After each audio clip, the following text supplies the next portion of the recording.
My friends, hello and welcome back for some more Oxygen Not Included tutorials. Welcome also to one of my oldest bases. This was one of the very first bases that I played. Back when I very first started the game, my save file says this is from August 2018. And this is a good example that I always will want to go back to see what the perspective of this game is like from a new player's eyes and what kind of mistakes could commonly be made. I've mentioned this before in other videos that I did not actually start feeling very successful in this game until I died maybe 15 or 20 times. And I didn't literally die, I would just abandon my colony because it had so many problems.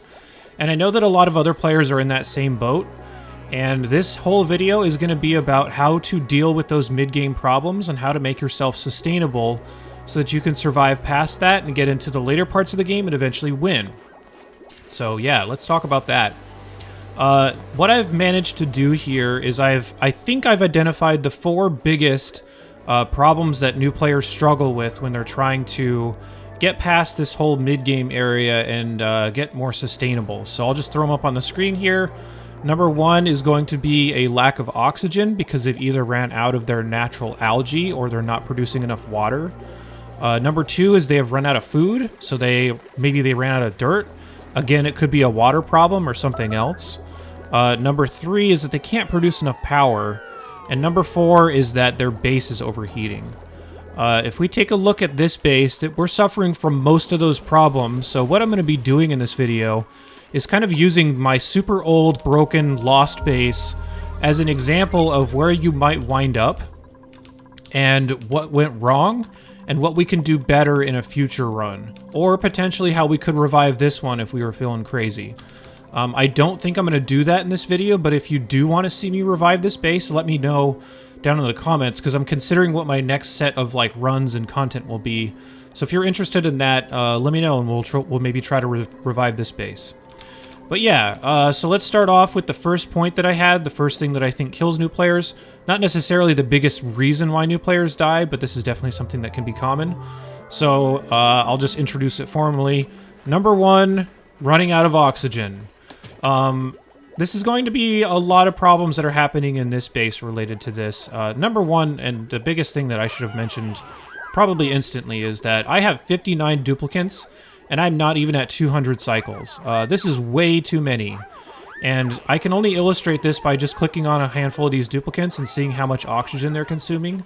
And if you just do the math out for 59 duplicants, I'm taking on, or I have a requirement that's way too high. It's something that I cannot satisfy with what I currently have. Your sources of oxygen to start off are probably going to be algae, because it's something that's pretty common on these Terra maps.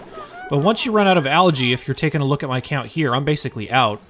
I don't really have a way to produce any oxygen for these guys, and if I have 59 duplicants, that's going to put a huge tax on the algae that I'll still need to go get around the map and still produce oxygen from. But if I'm only at, say, 10, or somewhere in that neighborhood, the math is just totally different. It's going to be much easier to produce oxygen for 10 duplicants than it is for 59 or 60 or however many that you're taking on.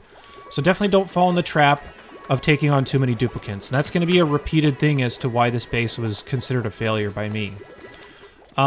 Yeah, so I did mention algae. I think I have seen some players where they will not venture out on the map very far, but I would definitely say that until you can become totally sustainable, getting out on the map and digging is going to keep you alive for a long time, because there still is algae around here. I still could live for a little while longer. Of course, it will be taking up my duplicant's time doing something like that, so I don't want to keep doing that forever, but there are other benefits to digging. So at least make sure you're expanding out of your initial biome area and kind of out into the outskirts, so that you can get your hands on some algae and kind of stay on these lower tech solutions until you're ready for the higher tech ones. Another thing I want to mention is I did mention a little bit about how you may run out of water and you may have a hard time pushing your oxygen because of a lack of water, and that's definitely something that's happening here. I am just not producing enough water, or there's some other problems that are leading to a water shortage. So that's going to be something I'm going to mention when we go into a more ideal base to kind of show the real solution that I would do. But yeah, the final solution here for oxygen is going to be these electrolyzer setups. But if you don't have enough water, or if you don't have enough power to push something like this, which is something I'm also suffering from, in this run, then yeah, it's just going to go out of control. You're going to run up to a point where you just can't produce enough oxygen for your base. It'll be a slow and painful death up until I finally give up, and this is where I basically gave up on this run because I felt like it wasn't sustainable anymore. So yeah, those are some basics as far as what failed in this base when it comes to oxygen. So let's stay focused on oxygen for right now. Let's jump over to a more ideal setup that you could potentially be at by about cycle maybe 100-ish, which was just something that I set up in like a sandbox. We'll walk through how to progress on the oxygen front up until a comfortable mid-game. So yeah, let's jump over there now.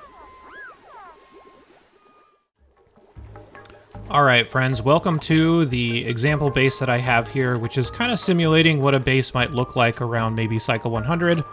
I know it's only cycle 8, that's just because I set this up in a really quick way, just to give examples of the systems that you might have up by now. So we'll just kind of review those really fast and talk about what we have up and what we have going on at this stage of the game, and why this can be a little bit of a trap. You can feel a little bit comfortable in this type of situation, but you need to still keep pushing forward and trying to solve the problems that are going to come up here in a second. So what I have is basically I have a place that is collecting a bunch of the stuff that I mine out. So this is going to be for polluted polluted dirt and for slime, stuff like that.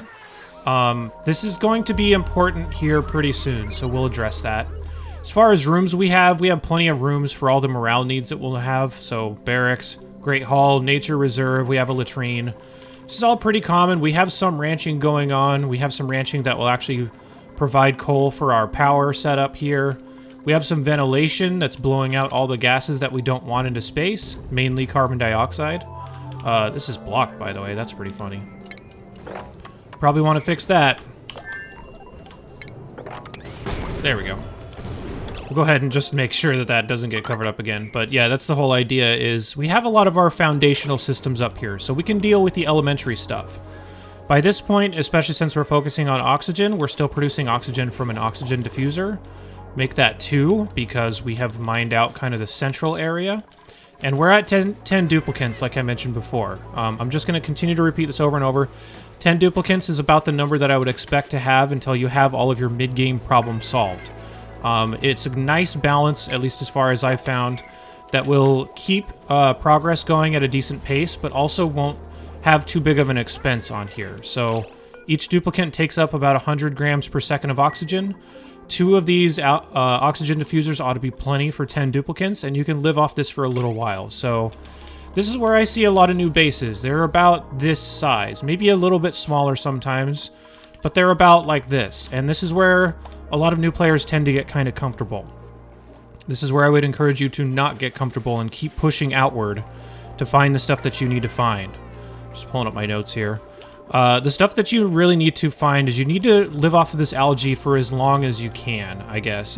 You don't necessarily need to stretch it out for, like, infinity, but the point here is that as you expand, which you should be doing, you should encounter pockets of algae like this. There's going to be some in this slime biome, which we'll talk about here in just a second. There can be some left in the temperate biome if you don't wind up mining every single bit of it out. Like, there's some here, some here. This just basically all represents oxygen to me, and you might as well use this until you're ready to get on the more sustainable stuff, which is going to be electrolyzers, which we'll talk about here in just a little bit. As you're playing, there's going to be more than one source of oxygen, though. So, like, these oxygen diffusers are going to do most of the work.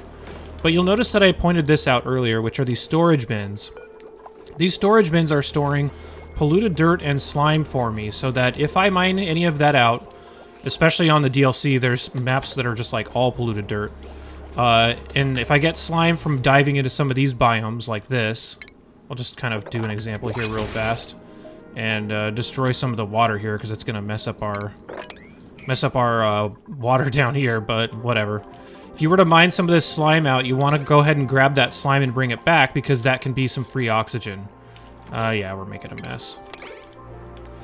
This is what happens sometimes, but oh well, it's not too big of a deal. So you have that kind of stuff, and this is going to be a second oxygen source that you can take advantage of. If you start running low on algae and you're not ready to transition into your electrolyzers yet, another thing you can do that I've done on other runs before when I was really desperate because I had way too many duplicants on purpose, is you could set up something like this. You could set up some liquid reservoirs.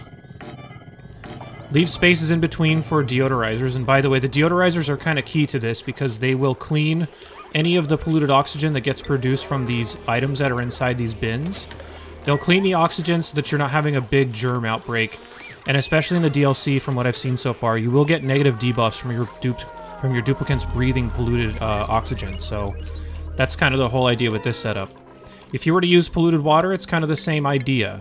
Polluted water will eventually gas off, but you can force it to gas off a little bit faster by putting them into bottles and then just letting the bottles sit there. So what you can do, and this is something that I haven't shown enough of because I think this is really handy, is if you happen to dig into an area like this, there's this big pool of polluted water. Rather than kind of like avoiding it or something like that, or trying to funnel it down, which you can do later, one thing you can do right away that will help out your oxygen is you could just build a ladder up into here, do something kind of like this, and we have all of the protection against any polluted oxygen that's going to come out like that. This will put off polluted oxygen very, very slowly. If you want it to go faster, you could set up something really simple like this. I'll just build a ladder down there so it's a little bit more like realistic. Because you'd have to do this with duplicants anyway, and I'm just kind of fudging this just to be fast. Duplicants, by the way, are still grabbing this slime and running it to these bins, by the way, so pay some attention to that. I'm just going to hook this pump up to some power, and then I'm going to have this pump into a bunch of these liquid storage reservoirs. I think they're just called liquid reservoirs. But basically what happens, I'm going to super speed this really fast just so we can see the point. What happens is we'll be pumping a whole bunch of water into these things, and we can pump like this whole pool if we want to into one of these reservoirs. And as it fills up, what you can abuse in this game, it's a little bit exploity, but that's fine, is once this thing gets filled up, you can see it filling up here, you can actually deconstruct it, and it will drop a bottle of polluted water out. And that bottle of polluted water will produce a lot of polluted oxygen for you. And I need to test to see if this is doable, but on some maps it may be possible to never need to build electrolyzers because of how strong this is. Now this does require a big need on sand, and that would also imply a lot of other things, so I'm not going to recommend this as like your final solution, but this can keep you alive for quite a while if you happen to use your water this way. I will be showing the ultimate setup that you'll want to use to eventually deal with the lack of oxygen and water problems that you may be encountering. So yeah, this is not the final solution, but this is definitely a bridge that can get you there.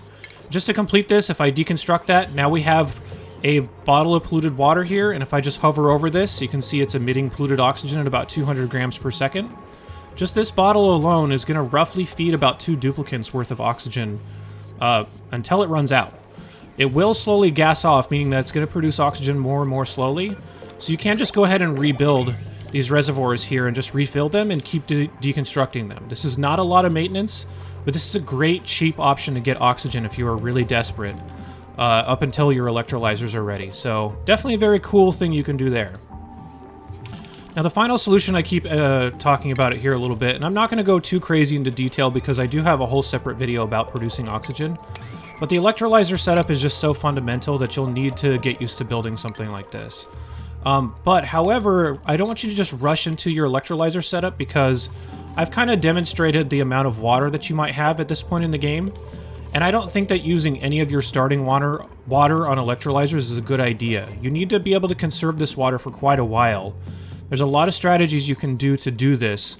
You could start refining some of this polluted water here, but it is more efficient just to gas it off into oxygen this way than to actually start purifying it and then sending it into electrolyzers.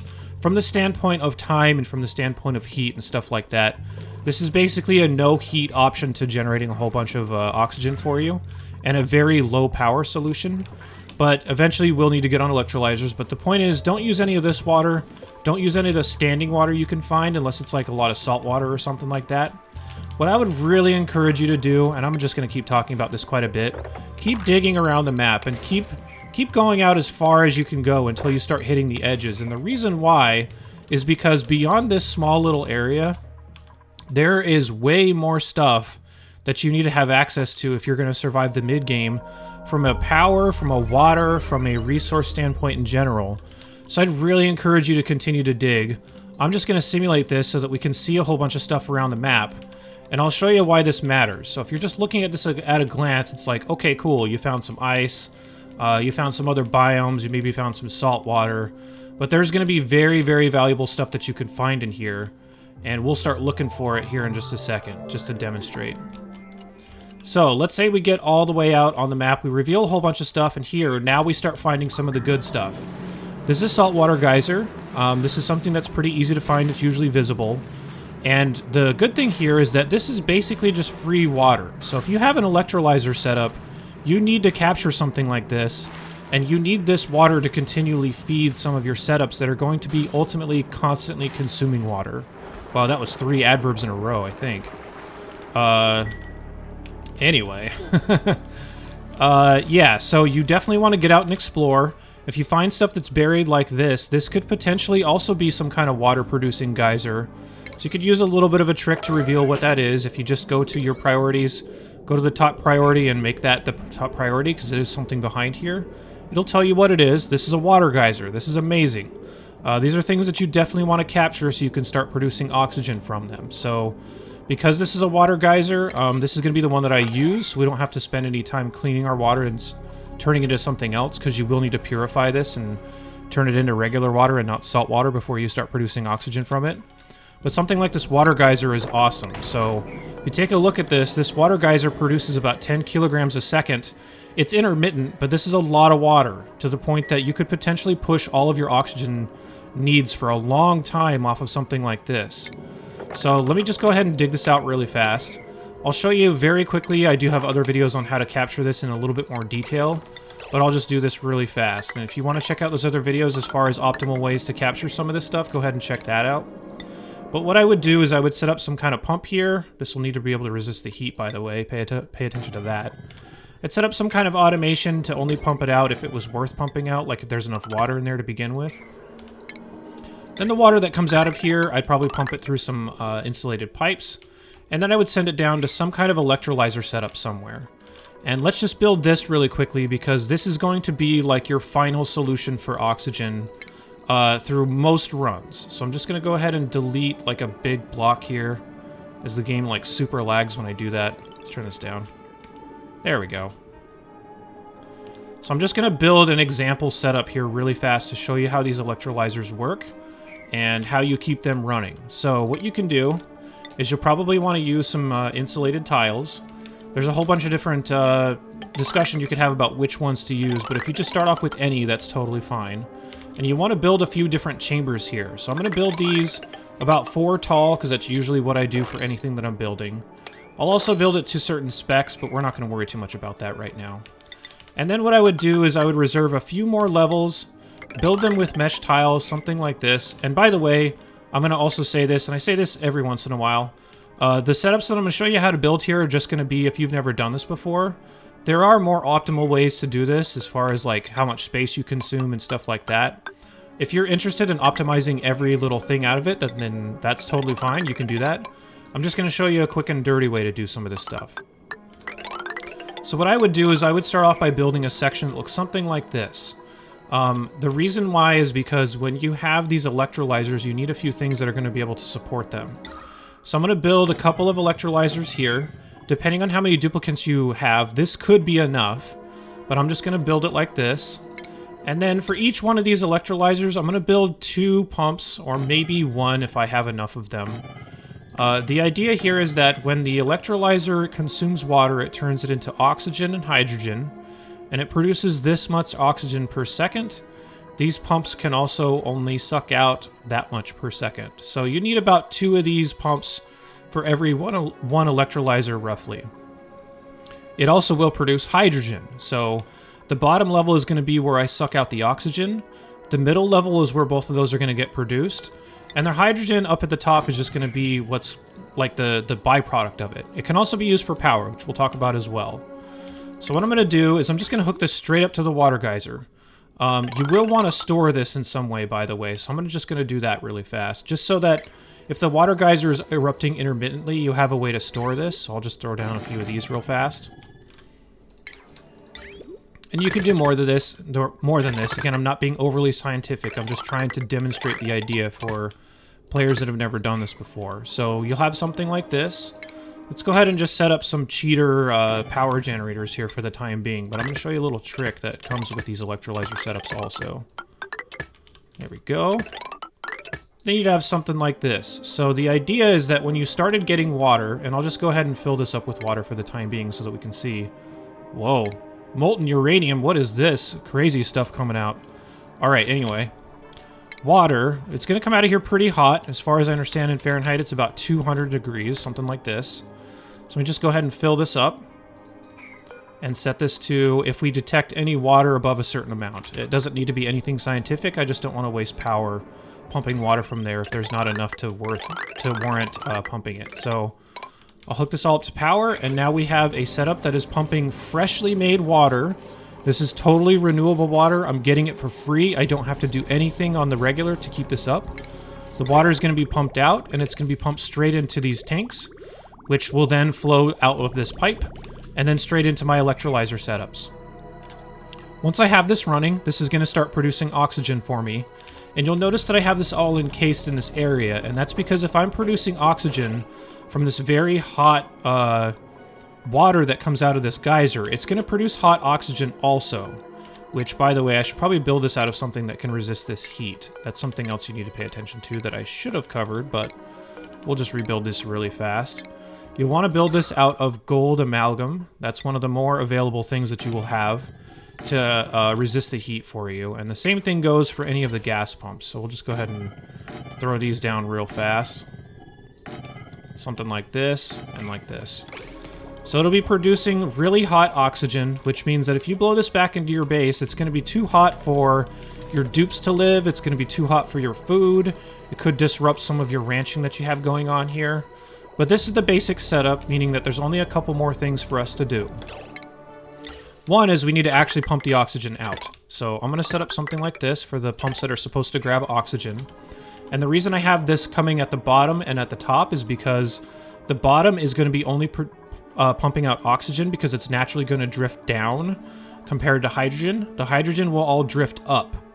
So we'll deal with the hydrogen here in just a second. Well, what I would do with these is once I have two of them hooked up together, I probably run them up to this top chamber. And this top chamber is going to be where I cool the oxygen before I actually send it out into my base. So that I'm sending out nice and temperate oxygen. I'm not burning down my base from making oxygen that's too hot. And there's a whole bunch of different cooling methods you could use here, which we're going to cover later in the video. But spoiler alert, it's going to be some kind of water that is polluted or salty or something like that that is very cold. Will be chilling in a tank like this, and we will talk about this later, so don't worry too much about the details of that yet. And then what I would do is I would probably snake it through a pipe or something like this before actually blowing it out into my base. Something like this. And you could also route the vents down into your base closer to where they're going to be living. So there's a bunch of different ways you can do this, but something like this ought to be fine. And then I'll just route it, I don't know, down into here. Sure, whatever. So there, that handles most of the oxygen production. A couple of other small details you'll probably want to do. You'll probably want to put these pumps on Atmos sensors, and that's just to make sure that these are not running at all times, so that you are conserving your power. Then I would just set this to somewhere above 500 grams. And the reasoning here is because these are going to suck out more oxygen than this can produce.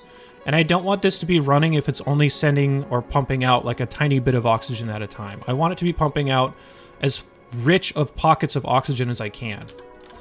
Lastly, the other thing we need to worry about is the byproduct here. If I just let this run as is, then we're going to run into a problem where everything's going to get stuffed up because we have a whole bunch of hydrogen in here, or we're just going to be blowing hydrogen into our base. So that can be a problem also.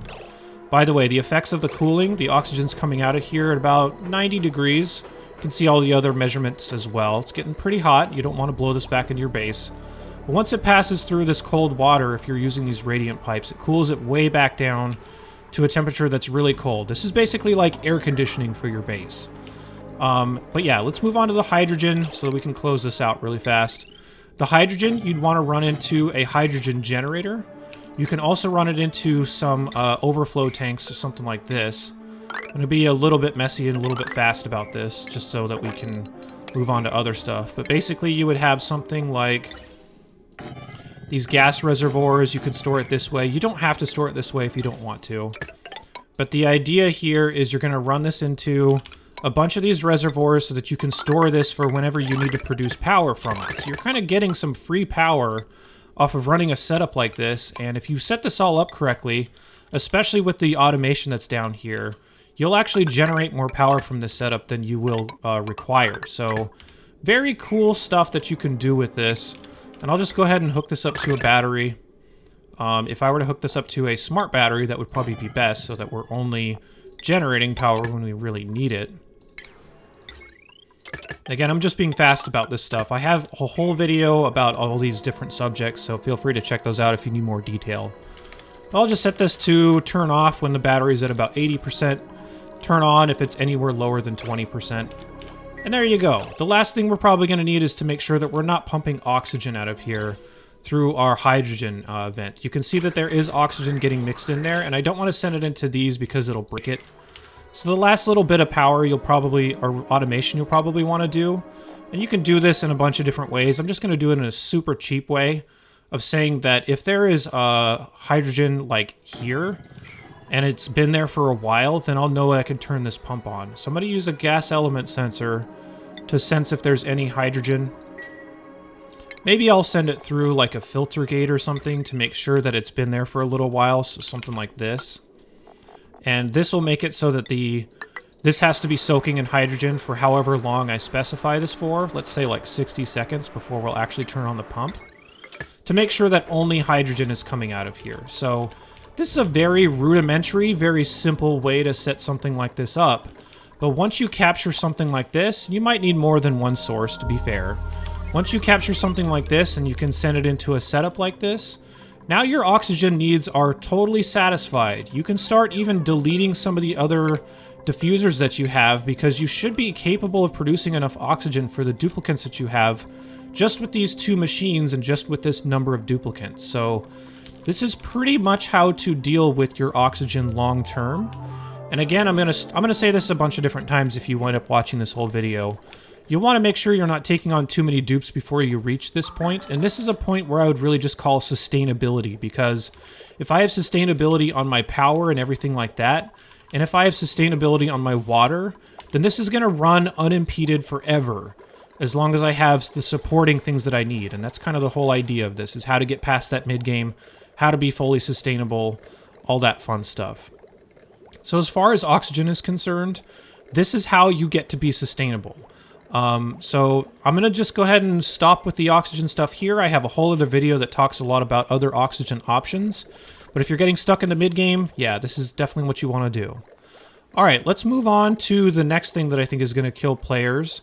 Let's jump back to the older base so we can see what I did wrong in that one and how we could fix it for a better run. So that one's going to be about food. So let's jump over there now. Oh man, we're back on the broken down base. Back to the mess.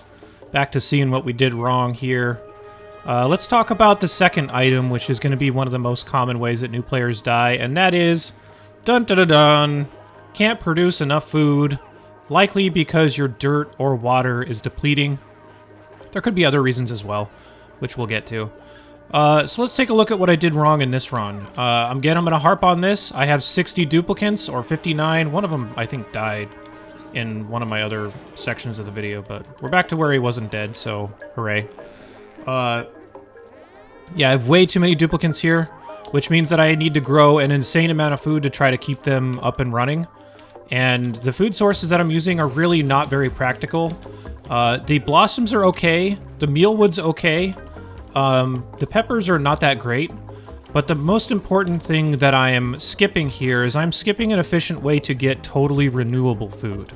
And what I mean by that is that the food that's like bristle blossoms could be considered renewable if you had enough water for it, but you do need to produce water that's cold enough to be able to manage this kind of stuff. And I'm doing an okay job of that. This is at the time, I think, when I figured out that I could use ice to cool a lot of the water needs that I have. Oh, this is what one of them died from. They got stuck here and they got burned to death. Yeah, so that can definitely be a problem. I did mention dirt, and dirt is definitely a not very renewable resource in the sense that you could try to get more dirt, but I just find that to be a big waste of time and energy if you can avoid it. So I still am growing mealwood, which does take dirt in order to grow. But you'll notice that in this run, my dirt is very low. Like, this is not going to last me for very much longer. And I really, just to be clear, don't think it's worthwhile to go try to make new dirt. I think once you start running out of dirt, you should just move on and grow some better food. So blossoms are kind of a decent mid-game bridge if you have some water that you can spend. Especially any of your starting water. If you need more water, you can reproduce it with what I'm doing here. So that's at least going okay. The other problem here is that your base could overheat, and this is a big problem with a lot of the earlier foods, is that they only have certain temperature ranges here. This range isn't very good. I think this is saying current, but yeah, this is the temperature range, but it's still like a little bit above freezing of water to about like a hot room temperature is where both of these starter plants can grow.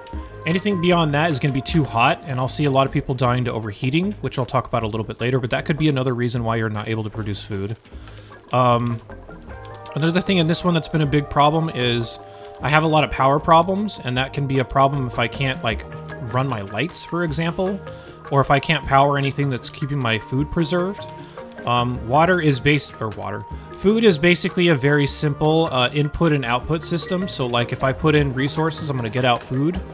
And I'm going to only need a certain amount for the duplicates that I have. So if I'm overproducing food, or if I'm wasting it by letting it rot away in my ration boxes, or not powering my refrigerators or something like that, that can definitely be something wrong here. So this has a lot of problems also. By the way, I think some of this is due to the way that the game restored, because a lot of my transformers are messed up and they're not powering the things they're supposed to. So this looks worse than it actually is, but it's still pretty bad.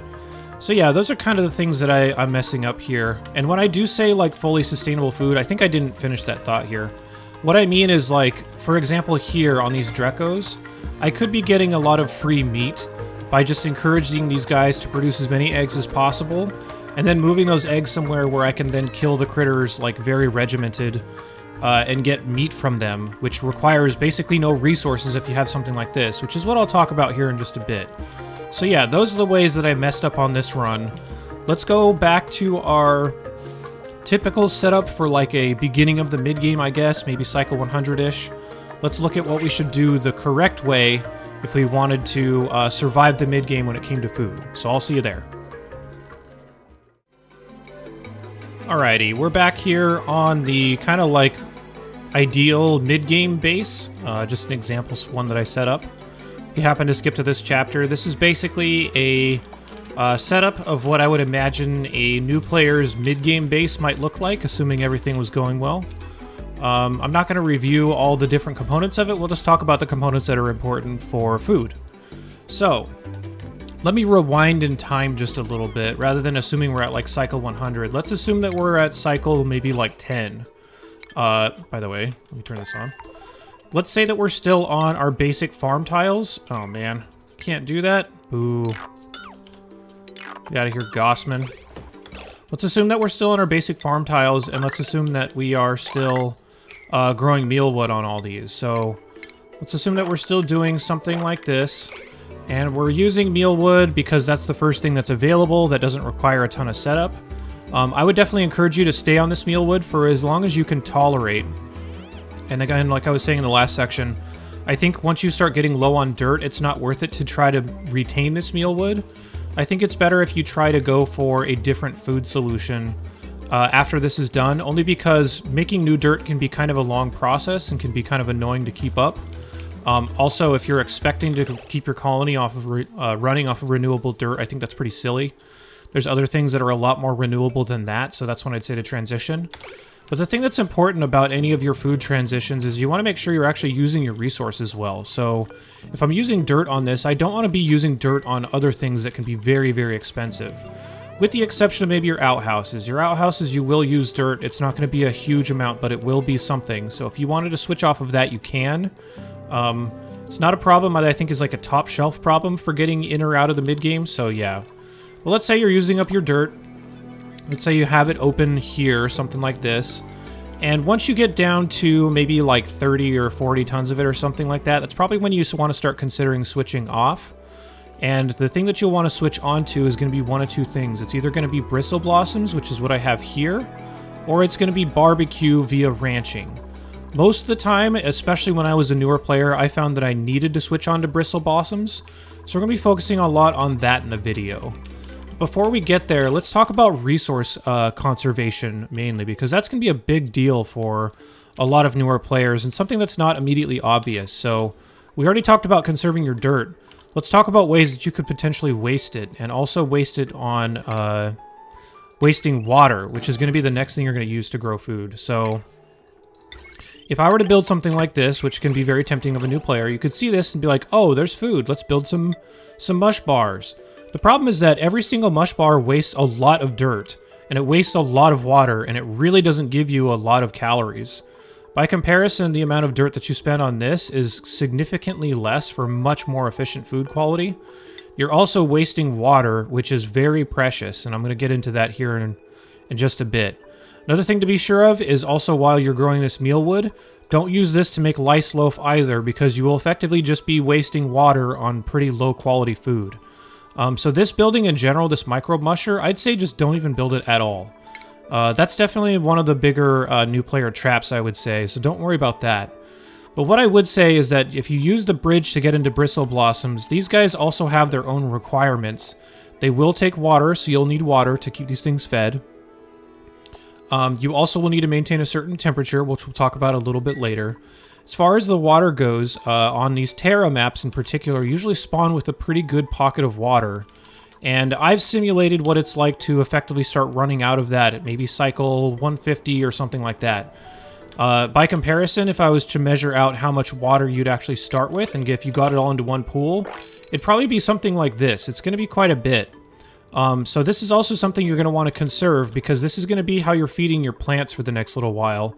And more importantly, this is going to be water that's already starting off at a pretty good temperature for Bristle Blossoms. So this is, again, something I would really ration. Things you don't want to spend it on is you don't want to spend it on your electrolyzers yet, which we already covered. You want your electrolyzers to be running only off of totally renewable water, so don't spend it on that. We already talked about the 2 items of cooking that are here that you don't want to spend it on. That's good. You also probably don't want to spend it on these water coolers. You're going to use these water coolers for the Great Hall, and you don't actually have to have this enabled in order to still get the room bonus, and that's pretty much all they're for, so make sure you're disabling that as well. There's other ways you could potentially waste water, but it's not going to be anything overly significant. I would just keep in mind that if you are using water, and especially your starting water, you want to stretch this out and make it last for as long as possible. So let's say we're on these Bristle Blossoms. These Bristle Blossoms are pretty straightforward. They just take some water being pumped into them from a source. The water should be of a adequate temperature for whatever this requires, so you want to make sure that you keep your eye on that. And you do need to light them, which is not a big deal either. Just hook it up to some kind of power.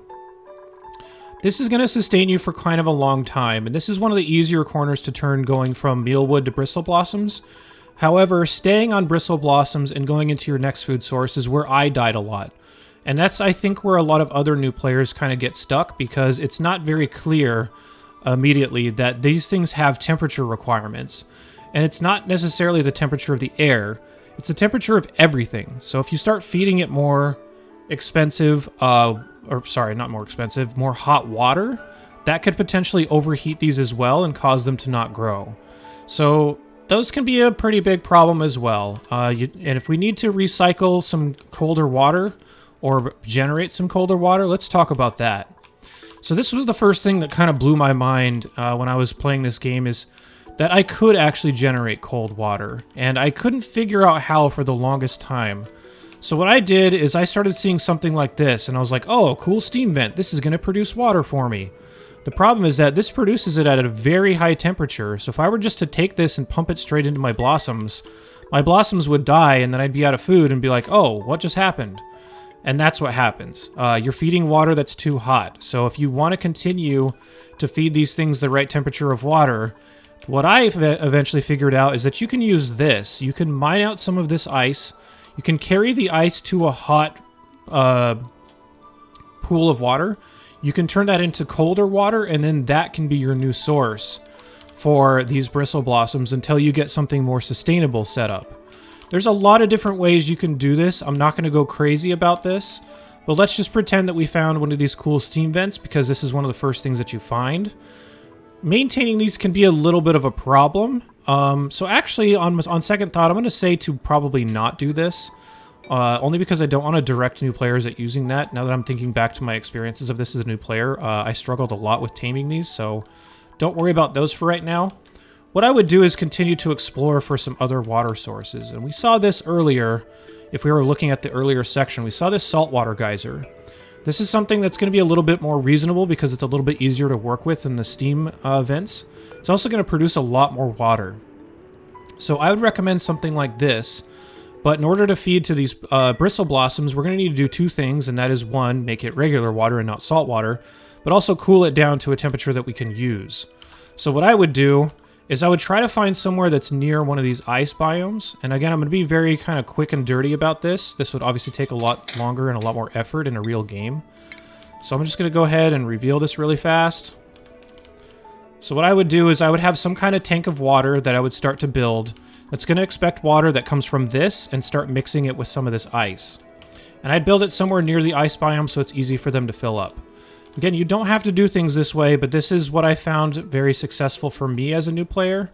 And I think when I've recommended this to other new players as well, they've been like, oh, that's a really cool idea. And they start to see a decent amount of success with it. If you can skip this phase altogether and go to a later phase where you're producing only barbecue, that's ultimately the end game. But I found that I needed this when I was a new player for sure. So what I would do is I would have something that is just a pool of water. Again, I'd probably use some kind of insulated tiles. And I'd make it, you know, maybe like this big or something like that. So let's do this. You could put a door on this if you really wanted to. You don't have to, but this is going to be where we're going to be collecting water and cooling it using that ice. So let me go ahead and just set this to open. Let's say we have like a ladder that goes down here. And then what you want to do is you want to put some storage bins down in this water. Maybe something like this. You don't have to put a ton of them, and you can also control the access to this using this airlock or these doors or whatever if the water starts to get too cold. But I would have it ask for ice. So what will happen is if you come in here, let me actually do this all a little bit more appropriately. Let's say it looks something like this, where you put in a door, and maybe another door, maybe some insulated tiles just to try to help it retain the temperature in there a little bit. I'll talk about the other way you can do this, by the way, if you want to. I've just found this way to always be easier. So what you'd want to do with the duplicate is you'd come mining in here, and you'd eventually start hitting some of these pockets of ice. You can also start digging upwards with these ladders, so that if you were to mine something else out, all of the ice that you mined would just fall down to the bottom and be more accessible for you. But eventually you'll get these pockets, or these like big chunks of ice. And I would have these storage bins asking for it. So let me just spawn a duplicate out here, actually. No, we'll give them access, whatever. Let's just do this real quick and dirty. There we go. Should be able to walk until here.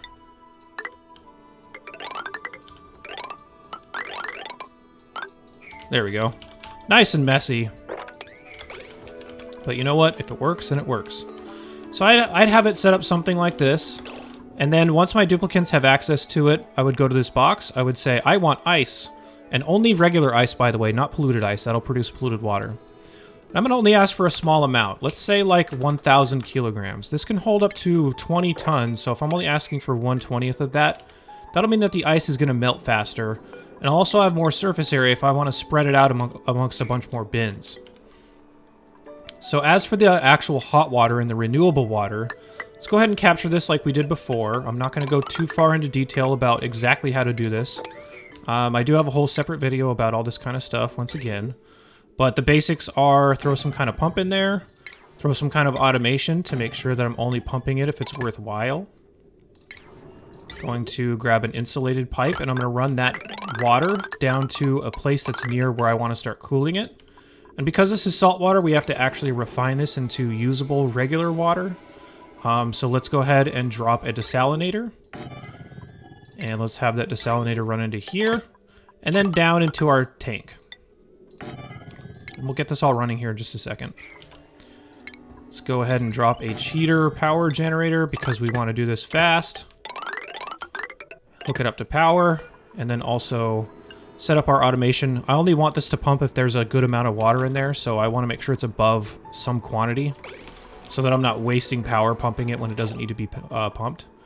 Just for the sake of speeding this up, I'm going to go ahead and have this filled up with some of this hot water. So let's go ahead and sample this. That water's way too cold. It comes out a lot hotter than that. Sure, whatever. Let's do that. Alright, and then I'm just going to go ahead and fill.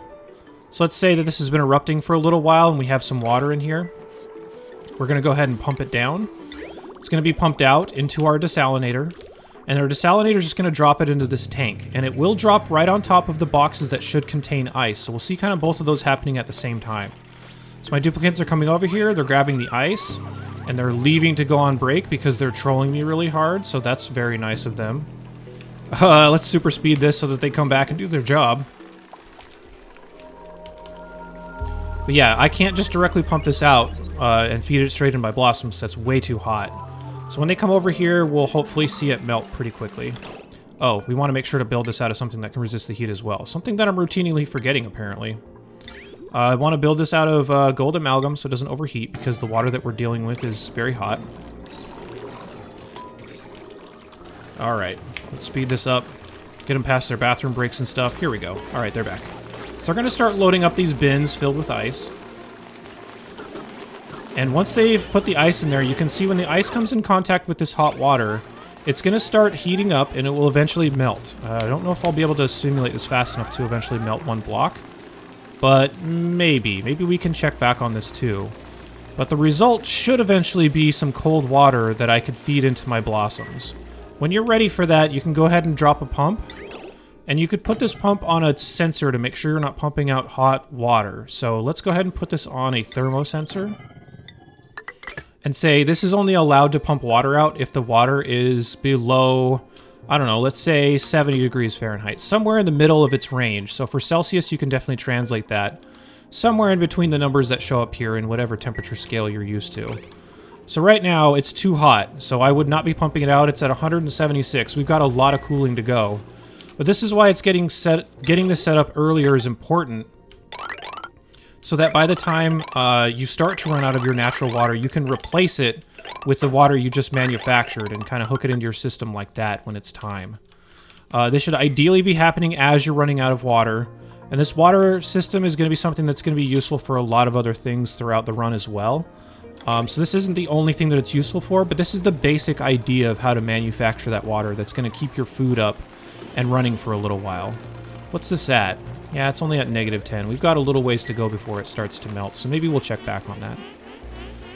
Alright, so let's talk about storing your food. We could produce all the food in the world, but if we are actually throwing that food away and it just disintegrates into nothing, then we effectively just wasted it. So there's a couple of different ways you can do this. I'm not going to go into hyper detail on this, and this is something that people have talked about in the past. But what you can do initially is you can store it in a area like this, which will, if you store it in a little like reservoir, it will eventually collect carbon dioxide in this area, and that will help keep your food fresh for a lot longer. The idea here is that you also have a meter. Let me clear up some stuff on the floor here. The idea here is you also have a meter of knowing how much extra food you have space for. If this meter is ever full, you definitely want to calm down on the amount of food that you're producing, because if it can't fit in here, it's just going to sit on the ground, it'll eventually rot, which means that you just spent dirt or water on garbage. Like, you literally just threw it away. It's not anything that they can eat, so it's just wasted. And that's another way that a lot of newer players can get into trouble, is by overproducing food and not storing it correctly. If you need to store it in something other than this, or if you want to keep it fresher for longer or kill germs that might be on your food, there's a whole separate tutorial about that. I am not the most opposed to just dropping one refrigerator if you need to, so you could just do something like this and set it to accept whatever. That can be an option as well if you want to do it that way. I don't have any big complaints about that. I would just not go overboard on these refrigerators, because having like 3 or 4 of them would mean that you would need a lot of power to push this thing, which is not super useful if you can find a cheaper way to do it. Alright, let's check on our water here real quickly and see if anything is about to melt. Well, we got a little ways to go. The final boss of food, though, is going to be meat and barbecue. Something I should mention here, by the way, is that anything that you grow, especially these blossoms, you can cook. to both get better food quality out of it, but also increases the calories a little bit so you don't have to grow as much and you don't have to spend as much water. So I'd recommend cooking both the blossoms and the barbecue that are about to come up. But once you get into the mid-gamey area, you'll at minimum need some kind of ranching going on so that you can keep your power running. So real quick side note, we're going to jump back to this in the power section, but one of the first power sources you're going to have is coal generators, but coal is not a renewable resource. But you can get a lot more coal by feeding stuff to these hatches, and these hatches will poop out coal, allowing you to run your power. A side effect of any of these hatches, though, is that if your hatches die, they will turn into meat, and you can then cook that meat into barbecue, which is the recipe right here. And then that can be food. So in theory, if you're ranching enough of these, they will be laying enough eggs so that you can then turn those eggs and the stuff that comes out of those eggs into meat and then into barbecue, all without really spending too many resources here. The resources you'd really be spending is just random stuff you'd find around the map, because these hatches can eat all kinds of junk. So let's look at their diets. They can eat a bunch of foods that you wouldn't want to feed to them, but you could feed them, you don't want to feed them dirt or clay or anything like that, but you can feed them sandstone, or you could feed them sedimentary rock. And if you look at how much I have of those things, I have a lot. 316 tons of sandstone, 15 tons of sedimentary rock, which you're only going to grow as you continue to dig out. There's a lot of different things you can feed these guys, and there's a whole bunch of nuance to what you can get out of them. They're very useful. But for your food, this is one of the critter types that could really help you stabilize your food in the long term. The only way this really works, though, in a large scale, is if you have some way of removing these eggs from the area. Because if there's too many eggs and too many critters in here, they will stop reproducing as quickly. You can see this one's not increasing at all because there's too many eggs and too many critters in here right now. And that's where shipping and stuff like that really starts to come into effect. I'm not going to go too far into detail on how to do something like this. I'm just going to put this idea in your head. And then I will be producing a video later, or maybe by the time you're watching this, there already is a video about this. But an efficient way to gather eggs from here and turn it into meat in a separate room. But the whole idea behind it is basically, if you have something like this, and you fill this up with some kind of water, it doesn't really matter what it is, or some kind of liquid, I guess. Hatches and a lot of other critters cannot breathe underwater. So if I were to take a bunch of these eggs, let me just spawn a few of them. If I were to take some of these eggs, let's just grab a hatch egg since we've already seen that before. Here we go. And if I were to drop it in here, and if I had some way to put the eggs there, then as soon as something grew out of this, which they still will incubate underwater, by the way, as soon as something hatched out of this, it would drown, and it would turn into meat. So that's definitely an option to generate some meat for you, and really quickly, you can go ahead and ship some of this stuff out using the shipping system if you wanted to ship any of the eggs that they laid, so that as soon as they lay the eggs, if you need to remove the eggs out of here, you could just ship them down into a pool of water like this, and then as soon as they hatch, they will die. There's also another way you could do this, and this is the way I will typically do, but I'm not going to go too far into detail. I will ship them to a separate room, so that if I need to move more of that critter back into this room, because these ones will eventually die of old age, which is here, then I can pick them up from here and run them back. And then any of the excess, I can move down into a room that fills up with water every day and that I drown them. So that's the idea behind this, as far as how to produce a lot of meat. But it's likely you're not gonna get all of this from hatches. It's likely you're gonna get this from something else. So I'm gonna show another type of critter that you can ranch that I think is really good for this. So let me go ahead and dig a bunch of this out, and I'm just gonna create a really quick chamber that's not gonna be perfect, but it's just gonna generate the idea. The other type of critter that's really important in the mid-game, and especially in the later game, once you need to start producing like plastic and reed fibers and stuff, is Drekos. Let me see if I can find one really quickly. Here we go. If you can ranch these are like the ultimate for food, because you can feed these at literally no cost other than duplicate time to ranch them. So what I would do for something like this is I would probably create a section of insulated tiles. Oh no, I'm gonna have to destroy these. Let's do this.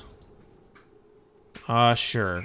Again, I'm not going to be too scientific about this. I'm just going to kind of approximate for the sake of speed. So what I would probably do for these Drekos... Whoops, that's too tall.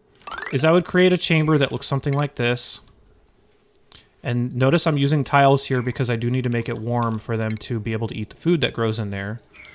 And then I would make some kind of entrance to here that is airtight. And the cheapest way to do this is to create a small entrance that looks, I don't know, something like this.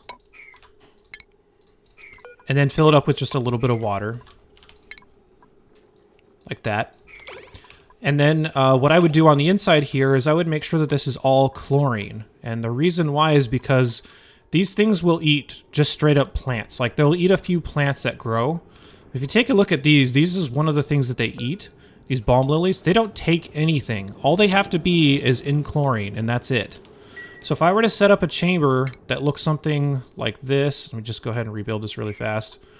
I'll go ahead and drop a bunch of farm tiles here so I can put the plants in that I want. And then I will drop something like that. Drop in some doors. So that I have separate spaces that I could actually keep them. Because part of the ranching is you need to have a grooming station and a drop-off so I can move Drekos in there. And groom them so that they lay eggs pretty effectively. Then I would plant balm lily seeds in here, which I wonder if I have any. Yep. And find some way to flood this room with chlorine, whether that's using bleach stone, or if you can find a vent or something like that that produces chlorine, you can use that. But let's just kind of skip past a lot of that nuance, and you can kind of find a good way to do that for yourself if you want to. I'd flood it with chlorine. I'd need to make sure it's pretty warm because these balm lilies need to be in a kind of warm environment. So let's say you wind up with something like this. And then if we drop the rest of the stations that we need in here, this ought to be enough to start ranching these Drekos. It's to the point that they will start dropping eggs every once in a while, and I can do the same thing with the shipping, where I ship the Dreko eggs into some kind of setup like this, where any of the excess Drekos are then killed and turned into meat. This is a full loop of all I have to do now is take care of these Drekos. They'll produce enough eggs for me that I have enough food to live on for quite a while, only because I'm taking care of these Drekos. These balm lilies grow for free, meaning that I'm not really putting any resources into keeping these Drekos fed. They're just kind of eating the Drekos as they grow, and I'm just shipping the eggs out that they produce. So this is kind of like the final boss in combination with shipping and in combination with some kind of drowning tank to produce meat, which can eventually be shipped up here and turned into barbecue. That means that I won't need any more cool water for my blossoms. I won't need any more mealwood. I could be entirely on barbecue, and if I wanted to do it only with the Drekos, or I could do it with a combination of that and hatches, that'll take care of me on food for basically the rest of the game. So those are very, very good as well. I want to check on our ice, by the way. It's almost done. Maybe we could super speed that. But yeah, this is a setup I'll produce a lot. If you want to be a little bit more fancy with something like this, I'm only going to mention this for a second. Because I'm going to produce a second video about this. But basically, these Drekos also have a side effect of being able to be sheared to get either reed fibers or plastic off of them, which can be important later in the game.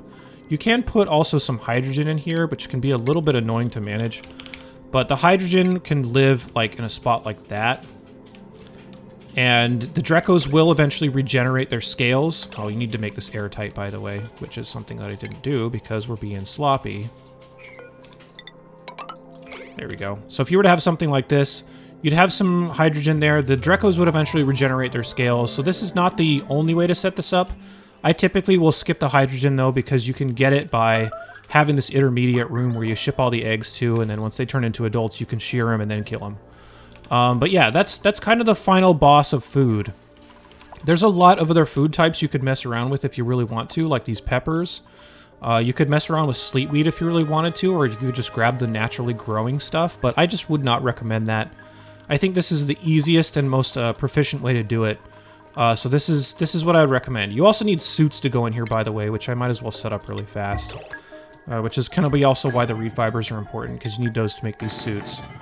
So let's say you have something like this. Some suits would go in here. Your duplicants would only be allowed to enter if they had these basically like space suits where they can breathe and work in hot environments and stuff. But yeah, this is pretty much it. And again, I do need to make sure this chlorine is warm. So if you need to pipe some like warm water through here, or use some space heaters or something to keep this warm enough, that can also be a thing. But yeah, that's basically the final boss of food sustainability. And at that point, if I got there, I would just dig up all my other food. I would be only on barbecue. I would not need to do anything else. I could repurpose this area for other things, maybe like fancy bedrooms or maybe a storage area for a lot of stuff. Maybe I want to move some production buildings in here and I can repurpose this area for something else. But the point is that if I eventually get to there, I don't actually need to worry about my water, even though this is a useful stepping stone. By the way, some of this is melting, so we missed the initial melt. Let's see what happens with this one. And we'll watch the temperature here. We'll note that we're pumping in water that's almost 200 degrees. The water that's right here from where it just melted has already dropped by almost 100 degrees because of the ice that we put in. So you can kind of see the power of the cooling on here and kind of see it in action. But let's go ahead and super speed this so that we can see what's going on. So it's going to melt out of here. Basically what will happen is it'll just generate a bunch of water, approximately 1 ton of water. And it'll generate at whatever the temperature was of the ice by the time it melted and mix it in with the irregular water. So if you just watch the temperature down there when this melts, you'll actually see the effects. Get this back to super speed, which should happen here any second. I'll just sit here quietly in suspense as it happens. Hey, stop messing up my temperature. All right, we're at 129 right now Fahrenheit. So let's just see what happens when it melts. There you go. You saw it instantly drop if you want to go back and look at that, but it instantly dropped down to about 70. And now it's mixing around with all the other water and just lowering the temperature. So eventually you'll get to a point, and if you wanted to limit the water that was coming in here, you could also put the automation on this vent to turn it on and off if you don't want any more hot water to come in here. So that's definitely an option as well. But yeah, this is the general idea. Your food progression is typically going to be from mealwood. Once you start running low on dirt, start growing some of these bristle blossoms if you don't have the infrastructure for your meat yet. If you do have the infrastructure for your meat, you can skip this bristle blossom step, but I've always found it to be useful. And then eventually, meat is going to be the last thing that you really need to get set up. Who's suffocating? What's going on? Okay, sure, whatever. Let's just fill this up so they don't have to suffer anymore. There we go. So yeah, as far as long-term sustainability on food, and especially crossing that mid-game threshold, once you're on all barbecue, you're basically done. You shouldn't need to worry about food for the rest of the game. So that's pretty much that. Let's jump back to the busted old base and talk about power, which is the number 3 reason that I see a lot of new players dying. So let's hop over there. All right, we're back in the busted old base. Looking at reason number 3 as to why new players die in the mid-game, and that's going to be because they can't produce enough power. This is definitely the one I was struggling with the most on this run, and this one has probably the furthest sweeping effects of problems, because everything is kind of dependent on power by the mid-game, and if you can't push what you've built, then you're in a lot of trouble. So let's look at what's going on in this base. The primary thing is I just don't have enough power generators. And it's mainly by type, so if I really wanted to try to revive this run, I could increase the amount of hatches I was farming and try to bolster up my coal power, but that's only going to go so far. I've kind of missed an opportunity already by not going out and getting other power sources by now. So if we take a look around the map, this is going to be one of the biggest things that's going to bridge something for you in the mid-game, and that is natural gas. And I'm not harvesting it at all. Mainly because, once again, I have too many duplicates and I'm not digging enough. Those are just going to be recurring themes. But a lot of maps will spawn with anywhere from 1 to 4 of these. And these are definitely things that you need to go get if you want to bridge the power gap in the mid-game. Another thing that really pushed me over the edge, and something that I'm not doing here, is I'm down in the oil biome a little bit, but I'm not actually using it for power. And that is so tremendously important as well, especially if you have a base that's using a lot of power. Petroleum generators are insanely strong, and I think that this run actually could be salvaged pretty, not easily, but pretty comfortably, if I would just start getting my oil flowing and start using that for power. And I think, if I'm remembering back to this, fortunately I remember a lot of my experiences with this, but I think that I just didn't know about petroleum power by this point, and it was definitely in the menu here, but as a new player, at least for me in particular, I was just kind of intimidated by all the options that I had. So I could see that I had oil power and I could see that I had natural gas, but I just didn't know how it worked. So I would get to this point and die because I wasn't using it. So that was definitely a big problem for me. So yeah, definitely what we were doing wrong here. Like I said, this run is not as bad as it looks. There's a lot of problems with how the game restored these older saves.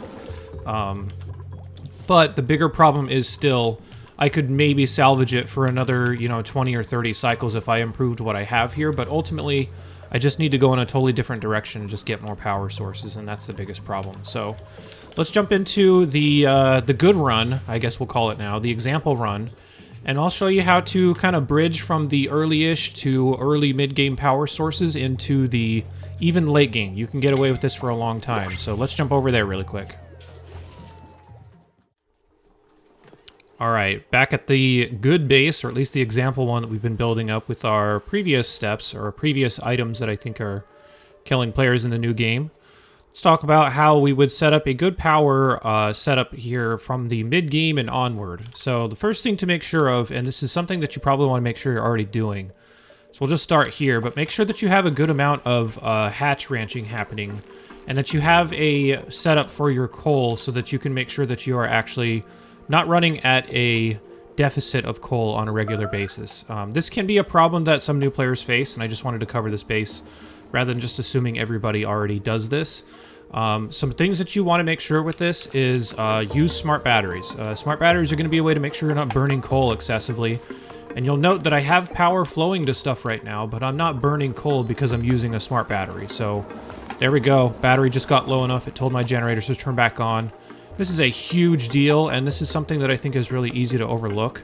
But you'll spend, anywhere from like 30% of the coal that you would normally spend if you would just let those things run. But instead, if you're using a smart battery, that's one of many automation things that you could use to help save resources and save power. So that is essential for you to do if you're not doing that already. The other thing I'd really recommend is take a look at the setups that you have for power right now and see if there's a cheaper way to do it. Sometimes, and I make fun of this a lot, but this is actually probably a good time to say that most people that complain about using refrigerators are mostly correct, in the sense that a refrigerator is constantly using power to do something, but if you can find a better way to do this, whether that's with like chlorine or storing it in a very cold place, or even just sitting it in this ration box and dealing with any germs that are on it a little bit later, you can avoid staying off refrigerators for a little while if you're having power problems, so that can help. If you're setting up any setups like this where you're running some kind of pump, make sure that it's like an economic reason to use that pump. Like, put it on automation to make sure that you're not pumping out tiny packets and spending a ton of power to move like a few grams of oxygen at a time. Same thing goes for your ventilation systems. I have one set up right now, and I've talked about this build a few times. Basically, you'll want a ventilation system sometime in the early game or the mid game to kind of keep all the carbon dioxide and chlorine and everything else out of the air so that you can make your base as breathable and easy to use as possible for your duplicants and not have like a huge layer of carbon dioxide or chlorine or something here. But note that this ventilation is on automation once again. I'm only running it if I detect something that's down at the bottom of my base that is not oxygen. So there's a lot of things that you can do with automation to continually make sure that you are conserving your power and using it correctly. And this is why, at this phase of the game, I only really need these 3 generators, and even still, they're not running at least like half the time or more because of the lack of huge power requirements that I have. This also goes for, don't push yourself into refinement or any kind of cooling tools or anything like that until you have the power to push it. That's, I think, a very critical part where some people start to, get off track and kind of kill themselves, or rather kill their bases, because they are being a little bit too haphazard about when they're introducing new power consumers. So, for example, if I need to produce cold water, running ice in here is pretty much free. If I were to use something like an aqua tuner or something like that, that's going to take a lot of power. So if you take a look at this, this thing takes up a tremendous amount of power, which can do the same job, but it's going to take a lot more to push it. So make sure that you understand what you're building before you actually do it. That's not to say to not use aqua tuners. They are extremely important, which we'll talk about later in this video. But just pay attention to the things you're doing and see if there's a cheaper way to do it. For example, if I were able to find a water geyser instead of a saltwater geyser, I'd prioritize the water from there first, because then I don't need to run a desalinator in order to use it. So there's a lot of different efficiencies, and just look out for small things that you can do to save power, because they all do really add up by the end. let's talk about what I'd mentioned a little bit in the previous section, which is basically getting onto these other power sources. If you open up your research panel, you can see all the different power sources that are in here, and I'd recommend to get pretty familiar with a lot of this stuff and know what they do. So in order here, the first ones you'll have access to is this coal and wood burning generator. I think the wood burner is not worthwhile. I think I would probably just ignore that. Coal generators are very useful though, and they'll last you for a little while. This research here is going to be basically all of your mid-game options. This is going to be your natural gas generator and your petroleum generator, and those are going to be the two things that you need to capture before you start thinking about getting up those more expensive machines and more expensive power setups. So let's talk about capturing those really fast. Let's find a natural gas geyser. There's one right here. So, what you need in order to capture this is you need steel first, and this means that either you need to go find it or you need to make some. So steel is something I will cover in another video, all the details on how to make that, but basically you're going to use a metal refinery, you're going to need some kind of cold liquid to send in there, and then hot liquid's going to come out of it. So polluted water can work for that really well, like some of this stuff on the map if you want to use it, and then maybe refine it and send it into your oxygen system or something. There's a few ways you can do that, but the easier way to do it is if you've already dug up to the surface to vent any gases that you don't want, which is something that I've recommended several times. The other advantage is that if you get over here and you can do just a little bit of exploring, you can actually get into one of these areas, which is always going to be spawning at the very top of the map. This is on the base game, by the way. I'm not sure what they're planning on doing for the DLC. But you can get steel here for free too. So there's like 4 of these windows and there's one of these doors. And if you deconstruct these will give you access to steel potentially way before you should be able to afford it. So if you were to do something like that, that door for whatever reason just turns into like a blob. But if you were to do that, now I have access to some steel, and now I can start building what I need to build in order to capture this. So these natural gas generators, the reason you need the steel is because it will produce at a tremendously high temperature that your pumps cannot resist unless you have it made out of something that can actually resist that heat. So you'll want to make the gas pump out of steel. We'll do that, and then you'll want to close this off with some kind of insulated tiles. You could actually do it a little bit better. You do it that way, like this. Whoa. Let's delete the whole thing. So if you want to do something like this, and then what I would recommend, once again, use automation on this, because if you need to use a pump, make sure that you are pumping something that's actually valuable and you're not wasting energy pumping just a few grams of natural gas at a time. So I'm going to put this on an Atmos sensor. I like to also put it on like a buffer gate, but you don't have to do it this way if you don't want to. The buffer gate's just going to make it stay on for a little bit longer so I can get a more like steady flow of it. I don't know. Could just be my own neuroses. Could not actually make a big difference.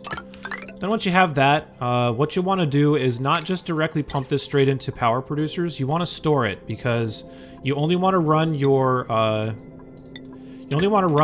generators if there's a need for it, and that's what I was doing with the coal. The same story is going to be true for the natural gas. So what I'll do as the cheapest solution is I'll just kind of carve out a space that looks something like this. And we'll destroy any of this random water that falls, just so it's out of our way. I'll just carve out a space kind of like this.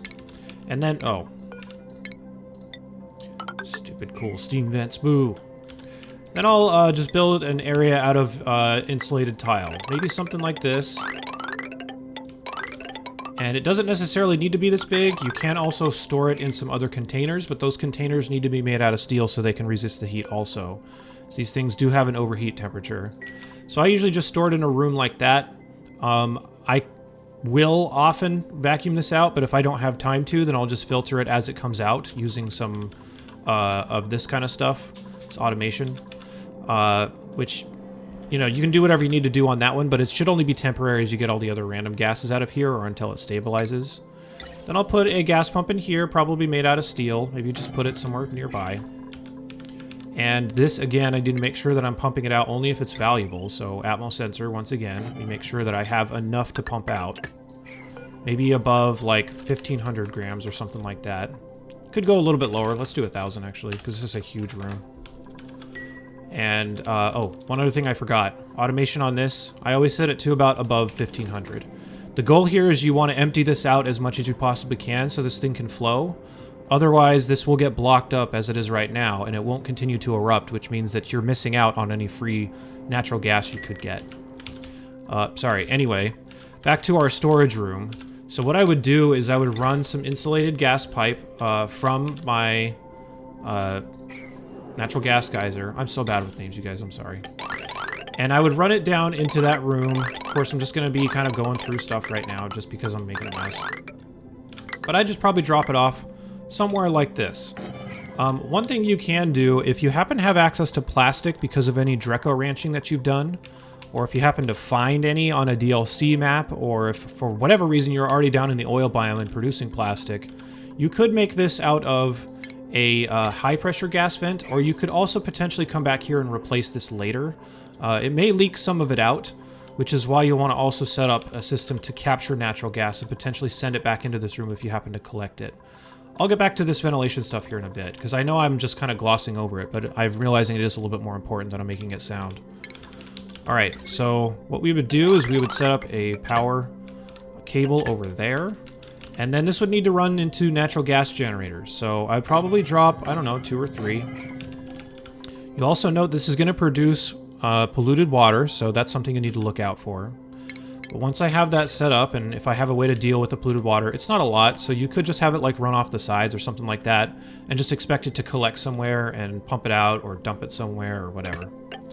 So I'd have something that comes out like this into each one of these, and once again I'm going to stress use a smart battery. So I'm going to hook this up to a smart battery, and that's so that I can both decide which of these 2 types of resources I want to use first, so I'll put them on their own separate networks. And also I can kind of throttle this based on what I actually have. So if I have a ton of natural gas, maybe I want to use these more, and maybe I change these numbers of when these machines turn on and off. If I have very little of it, I could try to conserve it a little bit more and make the numbers a little bit more aggressive for the coal. Also, these will put out carbon dioxide, so I'll just feed it into the same ventilation system that I use to blow out all the excess carbon dioxide and gas and stuff like that, and send it out that way. So, yeah. Alright, so once we got this going, everything I think should be hooked up. We might not have gotten power all the way hooked up, so let's get that. Sure, whatever. So there we go. We're blowing out some natural gas from the place that we're harvesting it. We're entirely captured. It's just going to flow down into this room. It'll sit there for a little while and build up. And then when it gets to be dense enough, we're just going to send it straight in. It looks like we're sending in the wrong element here, which I'll mention filtering now. So what I have going on here, I mentioned this just a minute ago, is a ventilation system to ventilate any gases that I have out of here. There are duplicants that could produce any, like, natural gas as a byproduct of one of their negative traits. But also, if I were to capture this, sometimes natural gas can leak out, and there can be ways that I'll need to clean it up.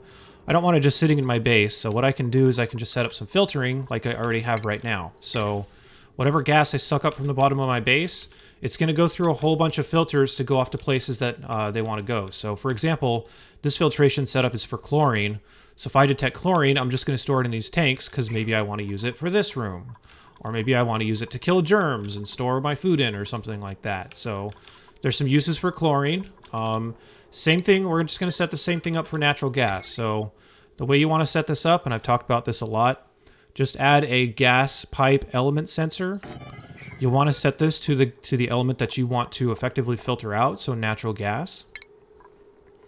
Grab something from the ventilation section called a gas shutoff. And if you don't have this researched, you definitely need to get this researched. You're going to want to put the intake on the same pipe. So there's like a main pipe that has a whole bunch of filtration options that are along it. And if I want to filter it, it's going to go into this machine. It'll be intercepted by this gas shutoff. And it will go down this new pipe that I specify. So like this. And then if I capture any natural gas, I'm just going to send it back into the same room where I'm storing it. So regardless of where this comes from, if my dupes are, you know, farting out some natural gas, or if I happen to open something up, or if I make a mistake or whatever, it'll at least still get consumed by my power network. Last thing is you need to disconnect these 2 things together via an automation wire. So the setup is that if we detect any gases coming up here that are natural gas, which we'll just demonstrate this really fast, then it will get intercepted by this gas shutoff and sent down the pipe and into our storage tank. So let's pretend that we have a whole bunch of natural gas out right now. And we'll see what happens when it filters all this stuff. So let's say for some reason our pump was covered in natural gas. What should happen is my automation should turn on and be like, oh, this isn't oxygen. We need to pump this out. And then once the timer runs out, I basically make it soak in another gas for a little while, so I'm not wasting power turning this thing on and off all the time. If I happen to detect some natural gas, this thing will turn on, or if I happen to detect anything other than oxygen, that is. This will eventually turn on, and once it does, we can pump some different stuff down. You'll see you'll kind of get this like mixed soup of gases. I have a little bit of natural gas, there's chlorine, there's carbon dioxide, and they're all going to get filtered out by this system. So this first checkpoint is for chlorine. So if I detect any chlorine, which is green, it's going to go this way. If I detect any natural gas, it'll get intercepted by this machine and go down this pipe. These other two are for oxygen and polluted oxygen. So if I happen to grab those, I'm just going to dump them right back into my base. The rest I'm going to blow out into space, which is going to be carbon dioxide. If you were playing the DLC, the rest of this would just go into extra tanks for your carbon dioxide until those were full, and then you could blow out the excess if you wanted to. So here you go. Chlorine's getting intercepted. Natural gas is getting intercepted. Oh, we don't have power on it, so we made a mistake. There we go. Now the natural gas is getting intercepted. So there you go. Pretty simple filtration system for grabbing different types of gases. And especially for natural gas, if you have it in your base, you might as well use it for power. Note that the only thing left that's going out into space, except for those 2 packets that we missed because we didn't have it powered yet, they're just all carbon dioxide. And in the base game, I don't have any use for that, so I'm just going to blow it out into space. Alright, so there we go. We have natural gas flowing from potentially 2 sources. 1, any excess that we get, and 2, from our actual geyser. So we're pumping it out, and this is going to be pumping faster than this can produce. But note that it's only pumping when the pressure is high enough. So once the pressure reaches high enough, I'm going to turn this thing on and let it pump for a little while afterward, just so I can assure that I'm getting every little, like, speck of natural gas out of here possible, while also not wasting power doing so. So there you go. We're all getting filled up. Let's just pretend that we have enough, and then we'll get a good amount of flow down to our pipes down here, or our power generators down here. So let's sample this. Let's put a whole bunch in here real fast. Let's just fill this up. And again, you can pre-vacuum this out. It does take a little while if you want to. Ultimately, if you have enough pressure and you build it kind of in the middle here, you should be fine, and you should only pump out the stuff that you want. If you needed to filter it, you could do the same thing here. So we might as well just do that just for the sake of demonstration. So let me adjust these pipes just a little bit more. There's going to be a little bit of a problem with this, by the way, and that is that if I detect anything that is not natural gas, if these pipes are backed up, it's not going to work like I want it to. So this is unfortunately one of the times where it's probably better for you to actually use a gas filter, which I would normally not recommend because of how much power it uses. But if I need to use it for something like this, I just use it temporarily until I was sure that I was getting natural gas out of here, and then just deconstruct this and send it straight through. So for this, I do something just a little bit different. I don't like recommending using gas filters. It feels really bad. This is one of the cases where if you didn't get this vacuumed out in advance, this feels appropriate. We're going to set this for unbreathable gas, which is natural gas. If you're breathing that, then you're probably having some trouble. This one's pretty straightforward. We really shouldn't get that much, and you can see that even when I fill this up with natural gas, almost all this is going to be natural gas anyway. It's just a shame that it uses power, so yeah, if you can avoid this, I would recommend it, but if you don't have any other choice, then yeah, use the gas filter. Alright, so let's say that we got all that stuff all resolved. Cool, we're great, we're good. Just hook it straight up. And note that we're only using natural gas if we actually need the power. And if I want to, I could set this to lower numbers, which will mean that it will turn on faster than the coal stuff turns on. So I could use all my natural gas before I use my coal if I wanted to.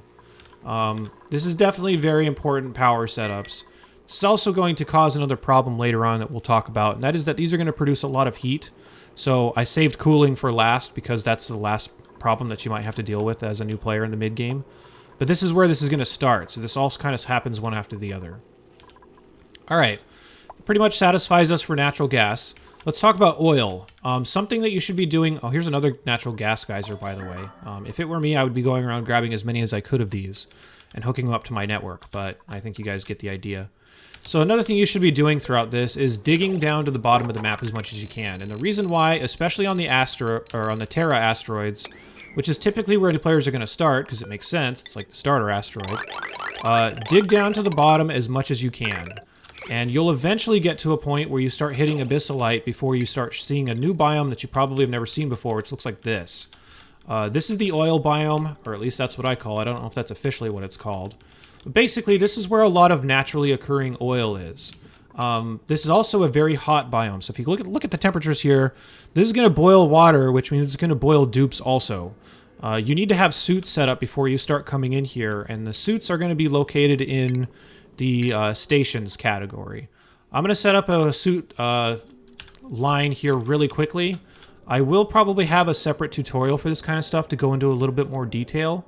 So if I'm rushing a little bit fast through any of these parts, just know that I will have other videos that are more specific for this. In a lot of cases, I already do, so you can check those out.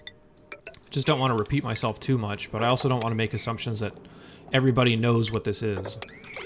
So what I would do is I would dig somewhere near the bottom, something like this. And then I want to decide where I'm actually going to enter and kind of just build backwards from there so I know where my suits need to sit. You definitely don't want to crack this abyssalite because you can even see this abyssalite is very hot. But this should insulate you from the remainder of the very hot stuff for quite a while. So I just dig down to the point where you start hitting the abyssalite and then start building your stations for your suits. So maybe dig out a space that looks something like this. Then I know I'm going to need to go down and in. So maybe something like this. This will make sense in just a second. Maybe build some insulated tiles out to, I don't know, here, sure. We also need to put in a water or some kind of liquid lock, so I'd have something set up that looks about like this. This is just going to help prevent gas transfer and, to a lesser extent, like temperature transfer between the two of these sides. Oh, this is zombie spores. Okay. I'm just going to pause here that this is one huge caution you need to take before you start casually opening up into this. If you see one of these things, do your best to absolutely leave it alone. Or if you need to get rid of it, like set up your liquid lock immediately and pump out all the gas that this thing could be touching and then go dig this up. These zombie spores, and I'm glad we saw one of these because I was actually just going to forget about it if I didn't see it. These zombie spore germs are something that could literally end your run. So be very careful about seeing one of these spore kids. For the sake of this, and because I've talked about this before, I'm just going to dig this up, and I'm just going to replace the gas that's in here with something that is not as scary. So we're going to go ahead and just do this. Apologies for kind of glossing over that a little bit. That is very, very serious. Something that you should definitely not be taking lightly, but I don't want it to mess up this run. Or this example, I suppose. So let's go ahead and set up the rest of our liquid lock here. I like to use something like salt water if I can get my hands on it. Only because it'll have a little bit better temperature resistance than other things. And we are definitely flooding because we added too much. Alright. Once you have your liquid lock in, this is about when you can start building up your suits. So I'm going to start adding stations for this, which is an Atmos suit checkpoint. And a handful of docks. These are going to be to store suits, which I'm going to need to make from an exosuit forge. Which is going to look like this. This is going to require reed fibers and some kind of refined metal. Shouldn't be too crazy if you were watching earlier in the video. We should have already set up something like this to start farming Dreco so that we could get those reed fibers and also get better food. Also, this could potentially not be your first time setting up suits because you'll want to set up suits before you set up something like this anyway. So, yeah. Alright, so we'd have some kind of entrance. Definitely do need to send oxygen into these guys, which you can just grab off of one of your lines if you are producing it from electrolyzers right now. So I'm going to skip that part only because that's kind of intuitive. But this is basically what getting into the oil biome is going to look like. Once I have this kind of safe entry point, I'm just going to start digging down and start putting ladders down until I start hitting some of this oil. And be careful about digging into these too aggressively because this oil is often very overpressurized. So if I were to open this up, note that it's only taking up that much space, but let's watch how much this is going to flood because of how overpressurized this is. It should be going up here pretty quickly, and yeah, you can see it rising. It's depressurizing from over here. There's definitely more oil in these pockets than it looks like, so you can see how fast it's getting set up here. If your duplicates are in suits, though, they don't really care. They can navigate their way through this. If you're trying to do this without suits, you'd probably wind up with a lot of hurt or dead duplicates. Man, how much is in here? This is crazy. This is also a good example of be careful about opening these up too casually because this is what can happen. You could definitely flood this with more than you really mean to. So if this starts happening, you can also dig a little bit of extra space down here so that it fills up at the bottom rather than at the top. And what I would do especially is if you need more oil for this pool, I would just continue to fill up this pool of oil before digging into anything else. Because if I were to connect these two right now, this would probably overflow and backflow into this area. Yeah, lots of oil in there. This is a good demonstration. But basically what I would do from here is I would grab a probably gold or a steel pump to put down here. This is going to be how I'm pumping oil out and using it. There's a couple of different ways you can do this, but since this is going to be likely the first time you've done this before, I'm going to recommend this in a way that is going to be less efficient, but it will also be easier to use. And that is by taking your oil, using insulated pipes, by the way, since that's going to be very hot. I'm going to add something here in a bit, but we'll come back to that. And sending it up to somewhere where you want it to be processed into petroleum. I typically will like to put everything in one room here, and you'll see this a lot in the next section as to why I like to do this. So I'm going to send it somewhere up here, but the general idea... Oh, whoops, I didn't want to do it to that one. I like to do it this one. The general idea is because when I need cooling for all the buildings that are producing a lot of heat, I just want to put it all in one place, because it's a lot easier to cool one place than it is to cool, like, 10. I'm just making up numbers, but you know what I mean. What's this wire for? I don't know why this needs to be here. So there. I would start making a room that's kind of tiled off like this with insulated tile. Because this is where all of my heat producers are going to go. And I'm eventually going to cool it, just maybe not right away. So let's say we set up something like this. Go ahead and close the rest of this off. You could put your machines for refining oil somewhere in here. It doesn't need to be super scientific. So I like to put them kind of near the entrance if I only have one entrance and exit for this whole, like, hot room. If you don't want to do that, you can put it wherever else. It's also good to put them in here because it's easier to just run heavy watt wire to them rather than needing to transform it so you can run it out to other places. So let's drop an oil refinery. Let's hook it up to heavy watt wire. This is going to be where you send your raw, like your crude oil to. So this black oil is just called crude oil. We need to convert it to petroleum before we can actually use it for power, though. So what I would do is I would have a pipe that's set up here and going into something near this refinery. So let's actually redo this. Let me build this refinery next to a couple of liquid reservoirs. And these liquid reservoirs I'm going to make out of like gold or steel or something like that. That's what I'm going to use to store my oil. And you can also put it kind of further back in here. There's a bunch of different storage methods. You don't have to do it exactly this way, but this is in a way that I've found to be pretty easy to work with. So let's grab a oil refinery and put it in the middle of these two. And what I'm going to do is I'm going to run some oil up into this one. The crude oil, that is, up into this one. So go all the way down to the oil biome. Whoa, too far. And do something like this. So that when I pump oil out, it's going to sit in this tank. It's going to go from this tank into my refinery. What's going to come out is petroleum. It's going to go into here. And then this is going to come out finally into my generators. There's a couple of things to make this a little bit more efficient. We'll get to that in just a second. So my generators are just going to be these petroleum generators. These are also going to get really hot. They're going to produce a lot of heat. So I want to produce them either out of gold or steel if I can afford it. The steel, probably not by now, but maybe gold. So you don't need more than maybe a couple of these things. And I always treat these as like my emergency power. I'm going to put them on their own smart battery setup. And I'm going to have them separated that way, and I'm going to turn their values down really low so that I can rely on my coal and my natural gas if I need to. If I'm out of power, like I can set this to maybe 0 and like 50. This is basically going to turn on only in the event of emergencies. And this is going to basically minimize the amount of heat that we're producing. And it'll minimize the amount of cooling that we need to do. So this is generally how I like to do it. There's a bunch of different ways to set this up, but again, we're just going with one of the easiest ways to do it. So we know this tank is going to have petroleum. You just run it down here straight into the tanks. Now these are only going to turn on, obviously, if they have petroleum to burn, but also only if they have the need for it because of the smart battery. Speaking of automation, this is another place in which we can get a little bit fancier. So what's going to be happening is when I hook this up to power, which let's go ahead and do that now. This is going to be, well, ignore that. This is going to be something that it will start contributing to a lot of the heat in my base. And this is going to be a little bit of an advanced thing to do here, but something that can matter for later on. I'm going to put a liquid shutoff here.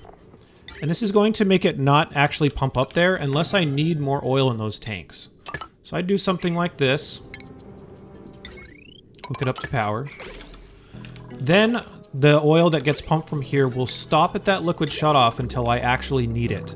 And what's going to tell me that I need it is going to be those tanks that I built next to the oil refinery. This is largely just to prevent a lot of heat transfer, because if I have oil just constantly sitting in these pipes, it's just going to consistently generate heat that I don't want to have to cool back down. So I'd recommend setting up something like this. We're going to have an automation wire that runs from the shutoff all the way up to this tank. And for this tank, I'm only going to ask for oil if it's not somewhere between 30 and 10% capacity. Something really low like this, so that I have enough to refine, but also I will only request a little bit when I need it. Same thing can go for the refinery. If I don't want to store a bunch of hot petroleum, I could just hook this tank straight up to the refinery and set this also to similar numbers. So there we go. What's going to happen is when I actually need it, we'll be getting a positive signal from this automation wire, and that's going to allow flow to happen. Once the tank fills up just a little bit, you could even set this a little bit lower because there will be more coming in because of the length of the pipe than we actually set here. So let's just watch this happen really fast. Let me go into super speed because there's a long way to pump this. So here we go. We'll just continue to fill this until we see the shutoff turned off. So there we go. It's flowing into the machine, which a duplicant should come over here in just a bit, by the way, to start refining it. A duplicant, when they're called, they will come over here and they'll use the fancy steering wheel to do something like this. It's going to put out petroleum. The petroleum is going to go into this tank, and it's going to go straight into my generators if I actually need it. So I have this set to 50% and 0%, so this only turns on if I absolutely need it. It may turn on at first because there might not be charge in this battery right away. By the way, this does produce more polluted water, so you will need some way to get this out of here, but this can also work. The other thing is this is going to produce a lot of carbon dioxide also, which is why this ventilation system happens. I will often put a second ventilation system in this hot room to deal with any of the byproducts from the petroleum generator, the coal generator, and also note this is making natural gas, so this is another reason why the filtration on the natural gas matters, because this is yet another source that's going to be producing it. Alright, so this tank is going to continue to fill up, and as long as this tank is not filled up with petroleum, it's going to keep putting out jobs to be done on this refinery. So as long as this tank is not up to where we set it to be, which is about 30%, these duplicants are going to be constantly working here and turning oil into petroleum. Note that we're storing a lower amount of oil and petroleum here because that's going to impart less heat on the surrounding area. By the way, our tank is pretty much full, so we should be stopping the flow here in just a second. And by full, I mean up to where we are asking it to stop. So it's asking to stop at about 20%. These things can hold 5 tons, so we should have just crossed that threshold, meaning that this is now sending a red signal down to here, and once this pipe empties with oil, we're not going to be sending any more until we actually need more, meaning that we have produced more power, we've done any of that stuff. Or we basically burned petroleum, because that's the only thing that's going to be using it. There you go. Now we have 3 or 4 power sources. Your 4th power source could be manual generators if you still really need it, but by this point I want to be off of that so that my 10 duplicants or whatever it's going to be, hopefully not too many, won't have to sit down here and generate power for me. And this, as far as power generation, if this is all I need to do every once in a while, that's way more efficient than a duplicant running down here and generating power manually. So another thing you could do to just charge this battery up if you really wanted to, you don't have to do this, is set this to actually run and fill this up all the way so that your readings will be accurate after that. This is very minor, by the way. So now that I know for sure, once all my batteries are filled up, that the order of which I'm going to be using power is set. Right now I have it set to use natural gas first, coal is definitely second in priority, and the petroleum is definitely last. So I have this all set up, and this is going to be strong enough to push me into the later portions of the game where I have major power consumers. That's pretty much it. There's other sources on the map that I'm not going to talk about right now, which is basically like steam vents. You could harvest some heat from this magma down here if you wanted to get some more power. You could harvest heat from volcanoes if you wanted to get more power. Hydrogen vents are out there as well, and they're amazing. I'm not going to cover all of those. I do have a separate video that talks about all those setups as well, so if you want to check that out, then that's definitely something that could be worthwhile for you, but if not, this will do it. You could pretty much finish the game on something like this if you continue to expand your infrastructure on these types. So yeah, that's it, at least for power for right now. This video is getting really long, by the way, which I guess is pretty appropriate considering this is a pretty major problem. But yeah, that's what I have for power. Let's talk about the last part that my other base was not doing very well, and something that you're going to need to solve by this point anyway, because we just talked a lot about this is going to generate heat. This is going to generate a lot of heat. This is really hot. We need cooling now. So let's go back to the other base and see how I messed up cooling. Then we'll be right back here to talk about how to do it the right way.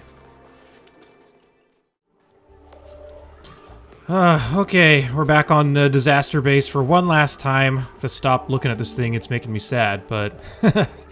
Alright, so we're back here to examine the fourth thing that I think kills new players the most in the mid-game, and that is cooling or overheating. This is a big deal that I think trips up a lot of people. I purposefully saved this for last because a lot of the other solutions to the other problems are going to require cooling afterward. So let's see what I was doing here, which is, fair warning, it's going to be a mess. A lot of it's going to be kind of outdated, too, because the mechanics don't work the same way as they did back when this was filmed. Or, rather, created. Filmed, lol. Anyway, so yeah, let's check out and see what I did wrong and what I should have been doing by this point, and then we'll show how to do it in a bunch of different ways to do it properly. So, what are the things that I need to cool? So one of the main things that I need to cool is oxygen.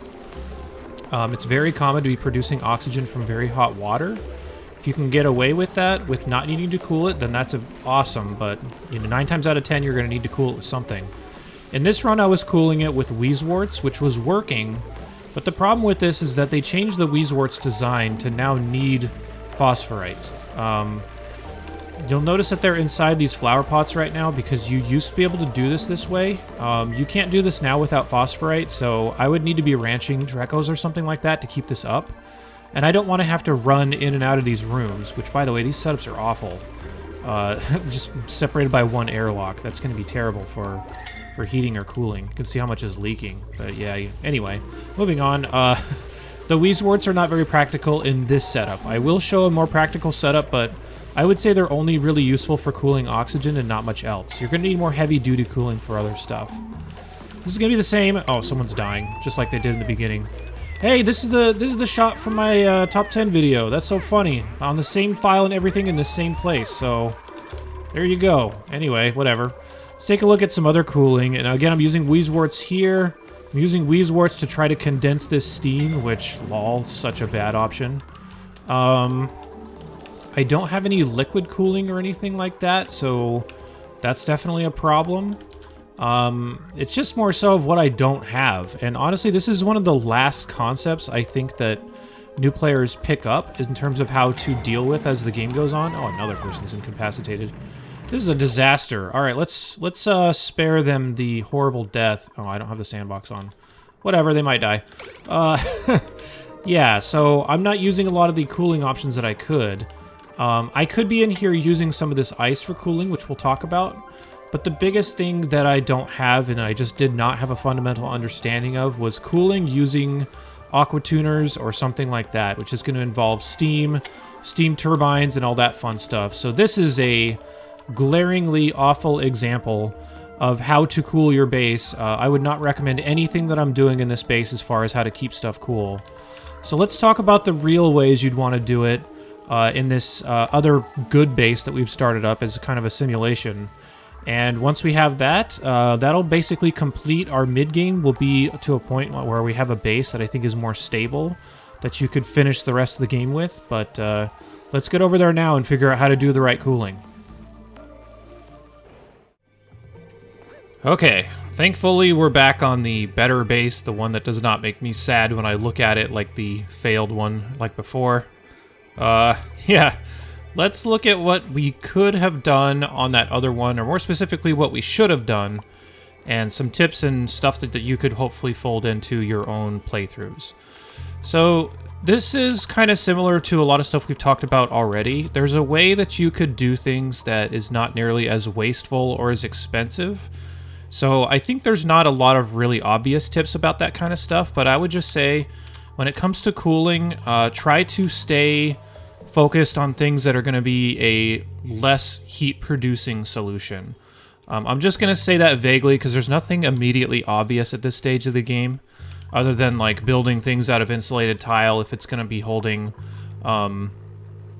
like hot liquids or hot gases or something. This little trick we did down here was to help heat transfer. Like we don't have, turn my cheater tools on here. We don't have all of the heat being transferred because we're not constantly piping up hot oil. There's a lot of small things that you could do to try to prevent a lot of heat transfer. So there's nothing super obvious about that. I'd say just keep your eye on it as time goes on.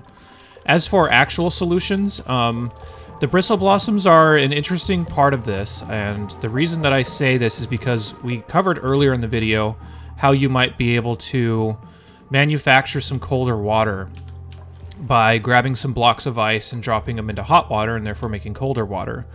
If you are eventually using water that's really cold and just barely above the temperature that this can handle, this will also act as a coolant for this area. Anytime that you have any sort of liquid sitting in anything, like in a pipe or something like that, it will eventually exchange its heat with its surroundings. So if you're sending in like, 45-degree water, this will also keep the center of your base and the area where you're growing food very cold as well. So that's kind of the first step here, and why why getting onto bristle blossoms for a little while is like an intermediate step can have more than just the benefit of food for a little while. So yeah. The other thing I'm going to mention is that you want to make sure to not produce any buildings that are going to overheat your base until you're ready for it. So for example, I mentioned these aqua tuners here a little bit earlier. The aqua tuners are effectively going to cool liquid that is sent in and out of them, but they will spread their heat around to stuff that's outside. And you can see how much heat something is going to generate when you're clicking on the building. This one, for example, approximates it, but it's 585 kDTUs, which is insane. If I were to put this out into the straight air, it would overheat my base in no time. Same thing goes for a bunch of other things that you probably don't want to mess around with too much. You guys can look through all the heat values for yourself, but know that there are some ones that are pretty common for earlier in the game. You can see this one's about 1 kDTU by comparison, so the actual number, it doesn't really mean that much to me, but the scale does. So if something produces like 585 times the heat of another building, I'm going to go ahead and say that I better have a good answer for cooling before I use that. Another example of something that you might not want to do yet is this polymer press. You can see this is 32 times what this transformer puts out. So yeah, make sure you're not actually producing a lot of buildings that make a ton of heat in your base until you're ready for it. What you will want to do is you want to have some type of coolant, whether that's a gas or a liquid, that you can freely cycle around your base to places that need it. We did talk about this a little bit in the sense that you would have a coolant for your oxygen, and I suggested polluted water, and I'm going to continue to suggest that, but I'll get to this probably last. This is like the ultimate cooling setup. Once you can create consistently cold polluted water, or even salt water, or ethanol, or something like that, then you're going to be in really great shape. So we'll talk about that last. I'm going to talk about some potential intermediate steps that might help get you there in case you're not quite ready to build all that yet. So what you can do is, just like this, we have ice being sent here every once in a while, which, by the way, we need to mine out a little bit more so we have more stuff for them to bring. So let's just do, I don't know, something like this. Sure, why not? Whatever. Now we got a bunch of ice, and this will generate some cold water here, which again we did have mentioned it has its effects. This is only one type. This is just regular ice. I guess you could also bring snow here if you really wanted to as well, because if that melts, it'll just make regular water. But there also is polluted ice in here too, and some biomes have quite a bit. And you could use this to generate some cool polluted water in the meantime also. So if you want to just make a small tank like this, maybe not that small. If you want to just make a small tank like this, you could do the exact same thing, where you find something on the map, you pour some cold, or rather some polluted water in there if you can find a source for it. Maybe it comes out of your bathrooms or something like that, or maybe you pump out some of this. You can also continue to explore, and you probably should, because some of these elements that you could find, by the way, there's one right here. some of these elements you could find could actually put out cold polluted water for you automatically. There's a cool slush geyser that will do that for you. Let's see what this is and see if we can use it. Alright, this is a polluted water vent, so you could just harvest it from something like this. So let's go ahead and dig this out really quick. And there you go, it just produces some polluted water. There's a lot of different places you could get this from, but I effectively just want to have a stash of it so that I can produce some kind of coolant. So let's go ahead and grab this. I have covered the way to set this up a couple of times, but the general idea is you will want to hook your pump up to automation to make sure that you're pumping out a good amount of water and not just wasting power pumping a tiny amount. So let's go ahead and run some pipe up here, and I'm going to be super quick and sloppy about this.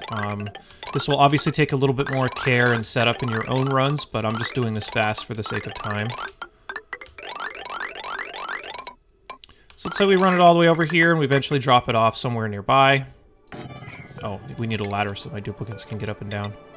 And with this one, if I want as much cold polluted water as possible, you could just go crazy and put a whole bunch of ones in here. And I'll just copy the settings here, but I need to make sure to change it to just polluted ice. Like that. There we go. Then I could continue to mine out this biome for quite a while. Use the polluted ice in order to cool stuff. I'm going to say this is not the only method to do something like this, but we will just let this run just to give you an idea of what it looks like. Another thing you could do, which I'll do in just a second, is you could run stuff through your ice biome as well, or you could build stuff in your ice biome that produces a lot of heat. Because that will have the side effect of dealing with the heat, but also eventually it will melt everything inside here and give you a whole bunch of water that you could use. You could do something like that also. I'm not the biggest fan of that.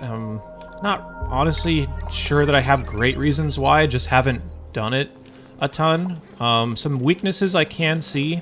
If you were to cycle water in and out of there, let's say you were to cycle it through like some radiant pipes or something like that, if this was ever too cold or the system got backed up, you'd start getting a lot of state changes in these pipes, meaning that they would freeze and damage the pipes or break the pipes entirely. So I haven't been the greatest fan of that. If you wanted to cycle something like ethanol through there, that would work a lot better because ethanol has a lot lower freezing point.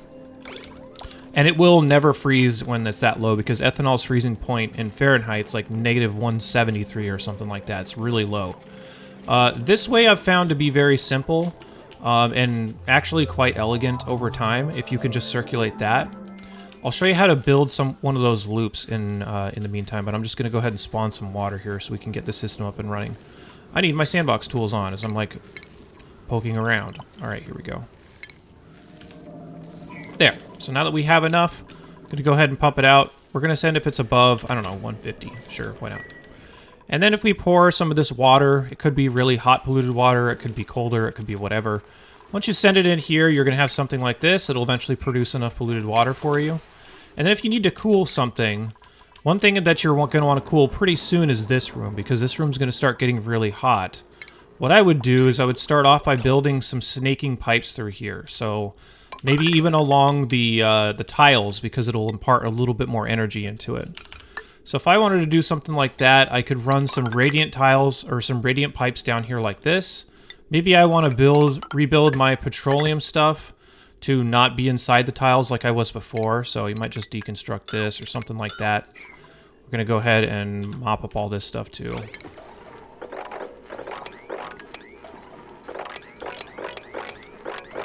There we go. And then if you want to just kind of snake it through here, definitely something you can do. And with any one of these cooling setups, by the way, I want to show you just a quick trick that you can do. Let me run it through this whole thing really fast as I clean up my pipes. Ugh. And there's going to be a bunch more buildings in here that are going to produce a lot of heat. So I'd probably just do something like this. Eventually, when I got to the end, what I would do is put this on another liquid shutoff, kind of similarly to how we did with the oil line down below, right here, so that I'm only returning the water whenever this room gets too hot. So ideally what I would want to do with all of these setups is if I have a coolant that's coming in, for example, the cold polluted water that we're about to produce, I'd want it to sit in these pipes for as long as it can until I need to flush it. I could flush it like once a cycle.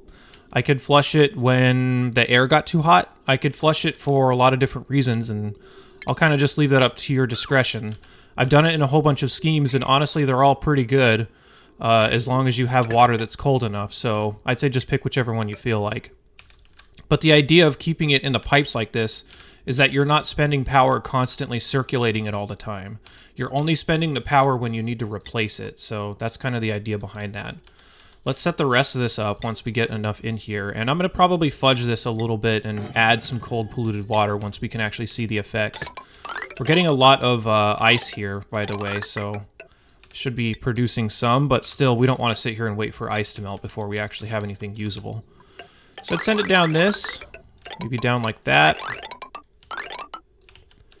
And then we need it to eventually meet down here. And I'm going to send it up through this pipe as we connect here. You could also potentially put a shutoff somewhere else as well, maybe at the beginning of this line if you really wanted to.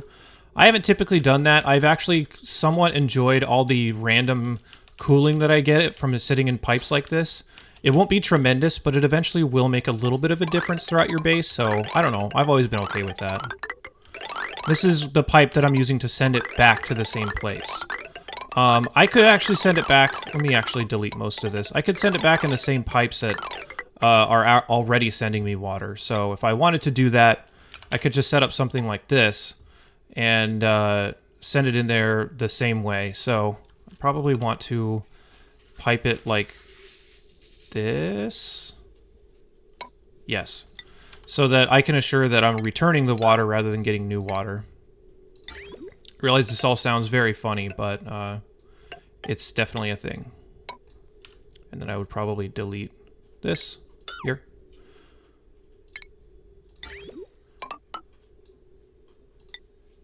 Whoops, we are messing up. Whoops, we are messing up. All I want to do here is make sure that we're returning water from the coolant rather than getting more coolant. And I probably eventually disconnect it from this line originally anyway, so maybe this is just me over-designing something. But yeah, that's eventually what I would do. Have something like this, and it would eventually go back into the same pool. So let me super speed this really fast just to give an idea of what it'll be like. There's water coming up this pipe as we saw before. It'll drop out, it'll eventually mix with all this polluted ice, and it will turn into very cold polluted water.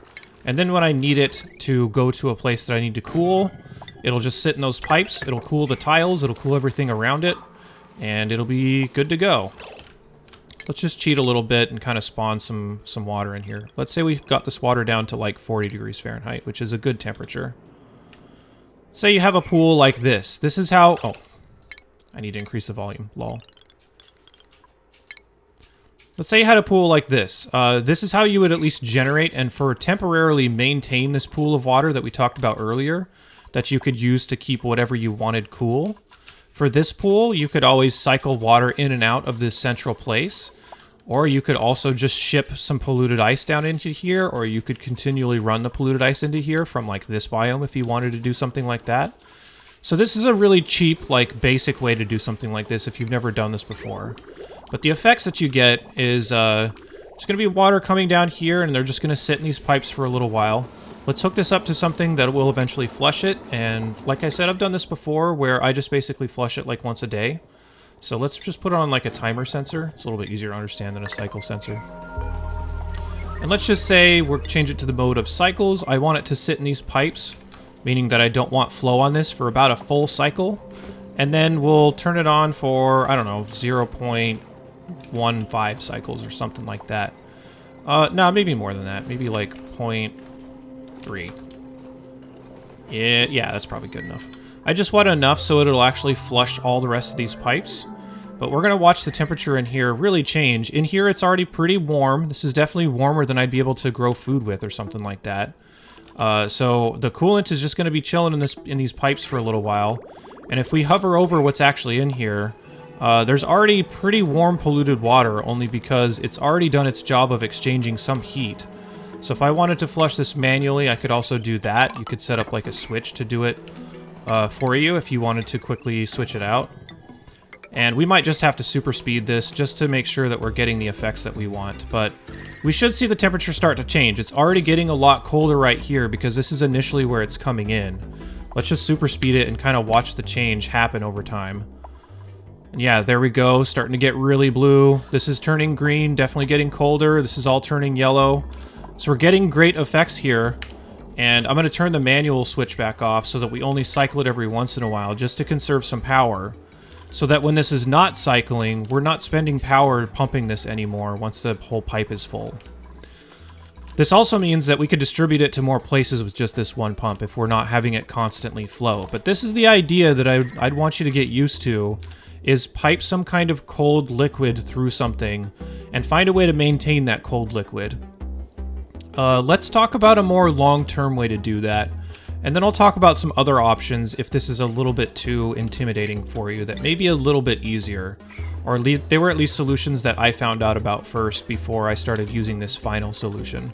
The final solution is the most bulletproof though, so that's why I would encourage you to use that. Alright, here's the final solution for cooling. And you will need some pretty advanced materials for this. You're going to need steel and you're going to need plastic, so you'll want to make sure you have that stuff running. That can also be a good reason why you'd want to use this one in the intermediary, so that you have a way to still use the coolant before you can recycle it, if that makes sense. So, let's go ahead and build this out. I don't know if I have enough space here. This is probably not a good idea. It's okay. I don't think I would normally build it this close, but... Nah, this is probably not enough space. This is dumb. What am I doing? Alright, let's find an open space somewhere. Let's just kind of dig out, like, right here and call this good. Dig out a space, maybe something like this. I don't know. This might be a little bit too big, but that's okay. What you'll want to do as a part of this is you'll want to have a tank for your cold, polluted liquid. Or, sorry, for your cold liquid, whatever it is. It doesn't have to be polluted. By the way, the reason that I use polluted liquid, or you could use salt water or ethanol or something like that, basically the reason that I don't use regular water is because the regular water will freeze a lot more easily and it will boil a lot more easily, and I want something that can kind of stand up to the abuse of cooling a little bit more. So, yeah. This bottom tank is just going to be filled with water, so I'm just going to go ahead and seal this off. Ideally, you'd vacuum this out, or you could create some, like, tiles to let air escape as you filled it up with water. But this is going to be filled with cold, polluted water. And it's not going to be cold when you first start dumping it in. It might be hot or it might be warm or something like that. So let me actually start off with something that's a little bit warmer, like 96. This would be the temperature as if you were like taking it out of your bathrooms or something like that. Maybe a little bit warmer than that, but let's say you start with a pool of water like this. What you'll want to use is something that I've teased at just a little bit, and that is these thermo aqua tuners. In this room, this is going to need to be totally empty before you start doing this, so let's simulate some of that. Let me build a gas pump here. You can build it out of steam if you want to. Or steam. Out of steel. If you could build a pump out of steam, you'd be like some kind of deity. You'll want to vacuum this out, and you'll want to have this on automation. You will also want to totally seal some of this stuff up if you can. You don't want to have to go back in here and perform any kind of maintenance, so if you can seal these rooms up, that's what I would do. For this pump, you will want to put it on automation so you can eventually turn it off, because what's going to be in here in the long term is an aqua tuner and also steam. What we saw earlier is that the aqua tuner puts out a lot of heat, and basically what the aqua tuner does is it will take the heat that is effectively removed from the liquid that you pass through it, and it'll just put it out into the air. If you put that out into the air, and if it's steam, then you can cool the steam. So let's set some of that up. You'd want to probably not have this running until this whole room was vacuumed out until you filled it with some water. So we'll do that here in just a little bit also. Oh, by the way, this is the part where you need steel. You want to build these aqua tuners out of steel. Building them out of something else will cause them to break once it gets too hot. So let's build these out of steel. Maybe something like this. I don't know. Sure, why not? And then what you want to do... Actually, let's build them both right next to each other. Or at least pretty close. Maybe something like this. Sure. So I'd build maybe a couple of aqua tuners. You usually don't need a lot. I've had runs where I had to build 4, but that was because it was on an extremely hot map to begin with. On the typical ones, I think you'd be okay with just 2. Be wary that these things do take a lot of power, by the way, and we'll get that set up also. But let's just pretend that we got this all vacuumed out. I'm going to turn this off. Let me go ahead and fill this with vacuum, so there's nothing in there. So eventually this pump will do its job and make this all vacuum. There will be absolutely nothing inside. Then what you want to do is you want to hook this up to some kind of water source.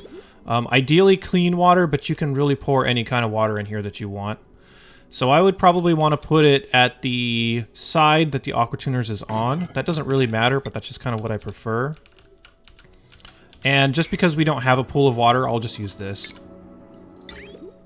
You wouldn't normally want to do this, so just pretend that this is hooking up into a more normal source. Like, let's say you're managing your water at some central location. Just hook it into one of those, or into some kind of germy source, or something like that that you don't really care too much about. So what you'd want to do is you'd want to hook this up like so. Put some automation on this vent so that you can stop the flow whenever you have enough water. There we go. We're just going to pump it out of a random pool that we have and send it into this area right here. You can put in a good amount of water. There's no real scientific reason to go with an exact amount in here, just whenever you feel like it's good enough. I don't know. I'll oftentimes put in like maybe a few hundred kilograms per tile and call that good. And we're going to super speed a lot of this so we can see this whole build in action. Alright. Let me just slow this down. We'll let this run for a little while. Whoops. We'll let this run for a little while and we'll get it filled up. Yeah. Now, we've solved part of this. Part of this is that we have these Aqua Tuners in here. We don't have the rest of it all hooked up, but we know that a lot of heat is going to be generated from these Aqua Tuners, and it's eventually going to boil this water. Now we need a way to cool that back down. So what you'll want to grab are these steam turbines.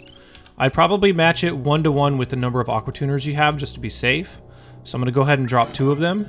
Also note that these do require plastic, so this is, again, why this is not the most accessible solution earlier in the game. And then I'd probably tile it off maybe something like this.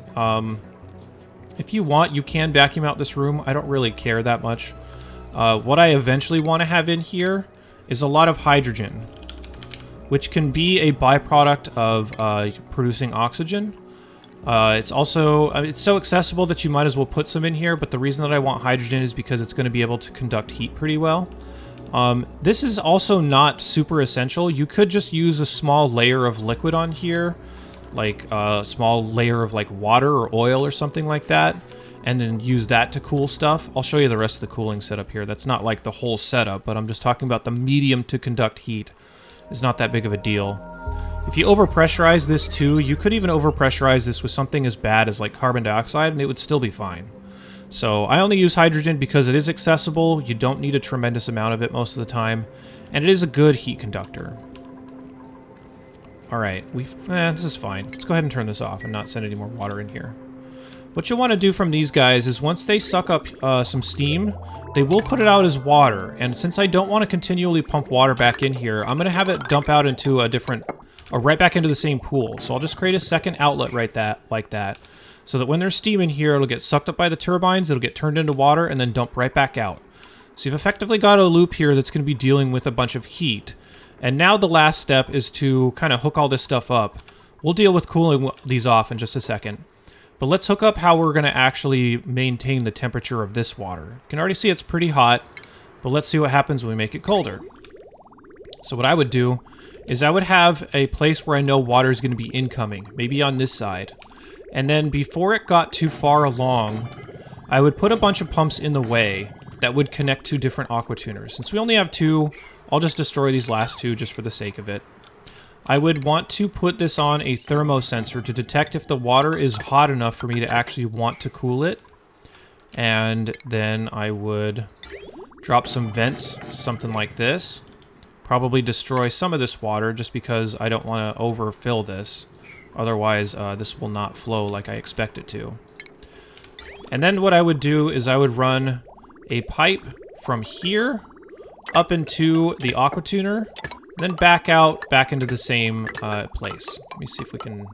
This piping is going to look pretty bad, by the way. This can be a little bit of a rat's nest to manage, but let's do something like this. Sure.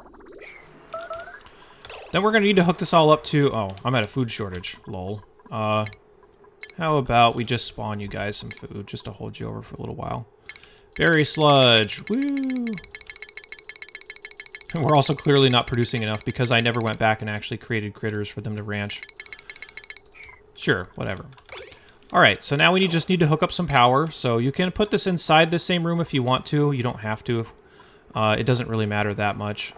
So let's go ahead and drop some transformers here because we want to actually run this in with transformers and not with like heavy watt wire or something like that. And these are so expensive that they're going to need to be on pretty much their own transformer anyway. So I'd probably just set it up something like this. Obviously just being a little bit messy, but you know, that's okay. You need to also transform this down from one of these heavy watt wires. So this can require you to run quite a bit of cabling around. So let's just do that really quickly. Whoops.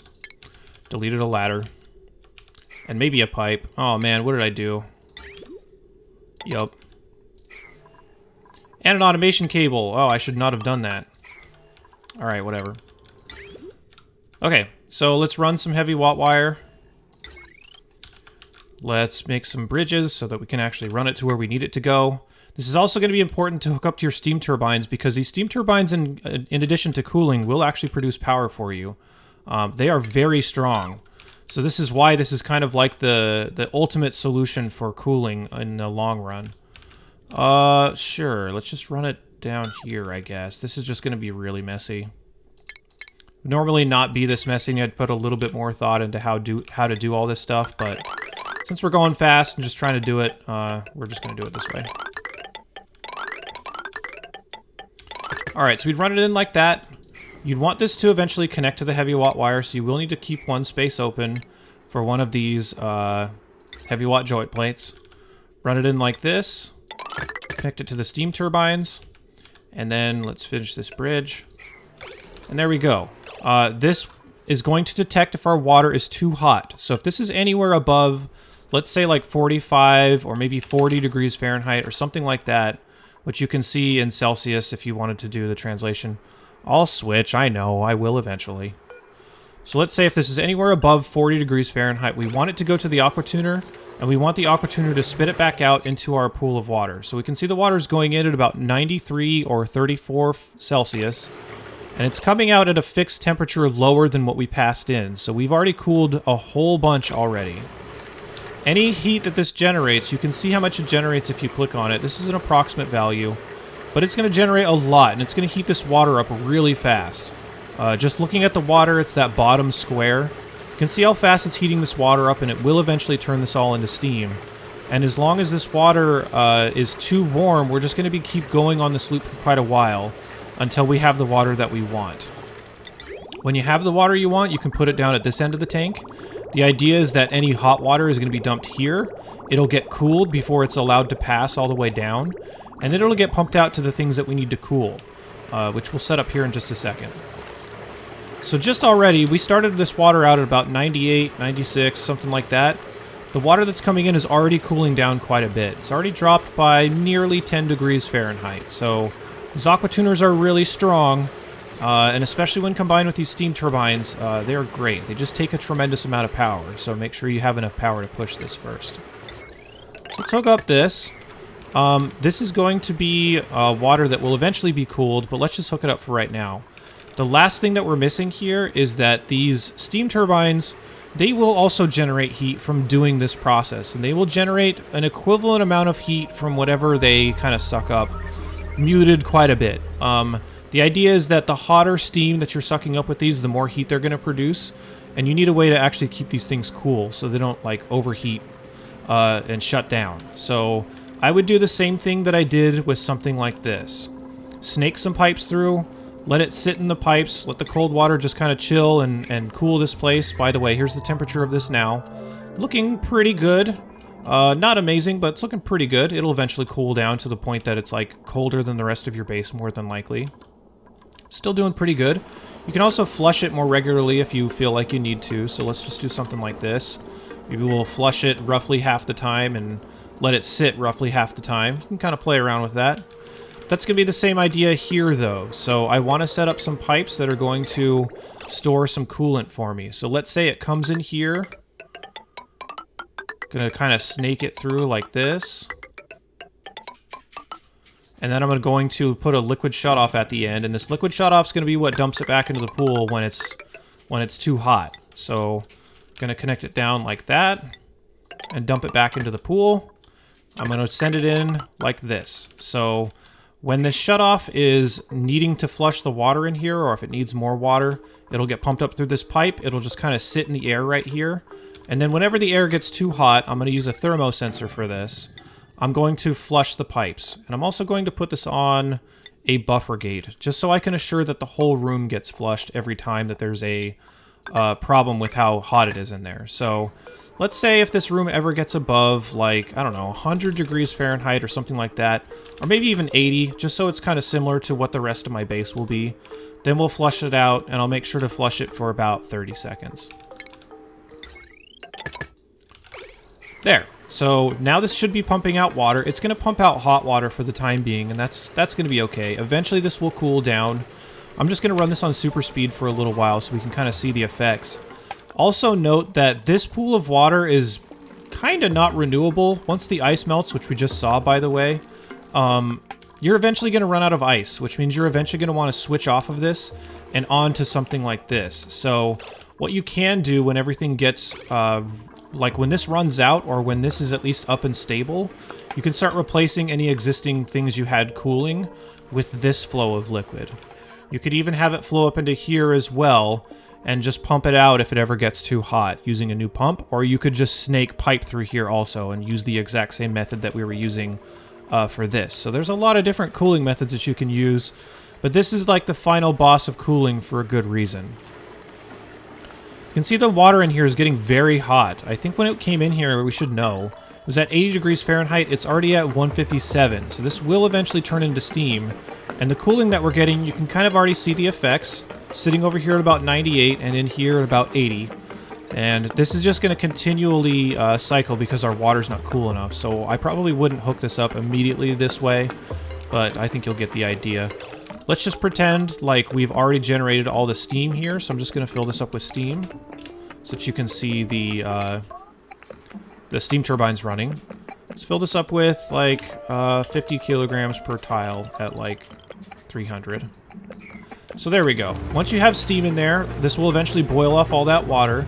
The steam turbines are going to suck it up through these little inlets at the bottom of them, and I have a igneous or rock like insulated tile in between them, just to make sure that the heat inside here doesn't transfer outside as much, and also doesn't transfer into this room. So here's the steam turbines running. If we hover over it, we can see what kind of heat it's producing. This is pretty significant, but it's not as significant as the cooling that we're getting from doing something like this. Ultimately, this water will get down to very frigid temperatures, and this will stay stable, and this will stay hot. So that's where they'll all eventually wind up. Can see the steam turbine dumping water out of here as it does condense it back down. This is only cycling because this pool of water is not cold enough. So let's go ahead and just pretend like we got what we needed out of it. Let's set this whole thing to like 40 degrees Fahrenheit. So there we go. Let's just pretend that our aqua tuners did their job. They eventually will fill this up to, or rather get this cooled down to a degree that we need. And then we will be good. We will be able to cycle cold water in here. So in this case, we are now satisfying the temperature requirements. You can see the temperature of the hydrogen right now is down in like the 50s degrees Fahrenheit. And then when this buffer gate runs out, the coolant is just going to sit there and it will wait, absorb a bunch of heat inside this polluted water. So once these steam turbines are running, you could literally just sit here and hover over it to see what the temperature was. But it will rise, and it'll eventually be cooled by the polluted water that we're already creating. So this is effectively the loop. Let's go ahead and... I'm trying to think if I have anything else that I've missed about this, but I don't think so. This is pretty much it. As time goes on, or before you were sealing this off, you could actually add a bunch more pumps with some pipes coming out like this. And then you could send this out to other places you might need to cool. Like, if you wanted to eventually replace this, you could put it on its own pump. If you wanted to run some pipe into this area to cool off your oxygen, that could put it be on its own pump. There's a bunch of different places you could use this. You could also use this to tame some cool steam vents like this. So if you wanted to sit coolant inside here to condense the steam down and then flush it back out once the coolant in there was getting too hot, you could use that as well. So that's definitely an option. Let's talk a little bit about a couple of other options that you might be more comfortable using. This is definitely like the final solution that you should be using, but this can be a little bit intimidating for some people, or they might not have plastic or steel up at the right time, or maybe you're playing on a weird map where you don't have access to that, or something like that. I don't know.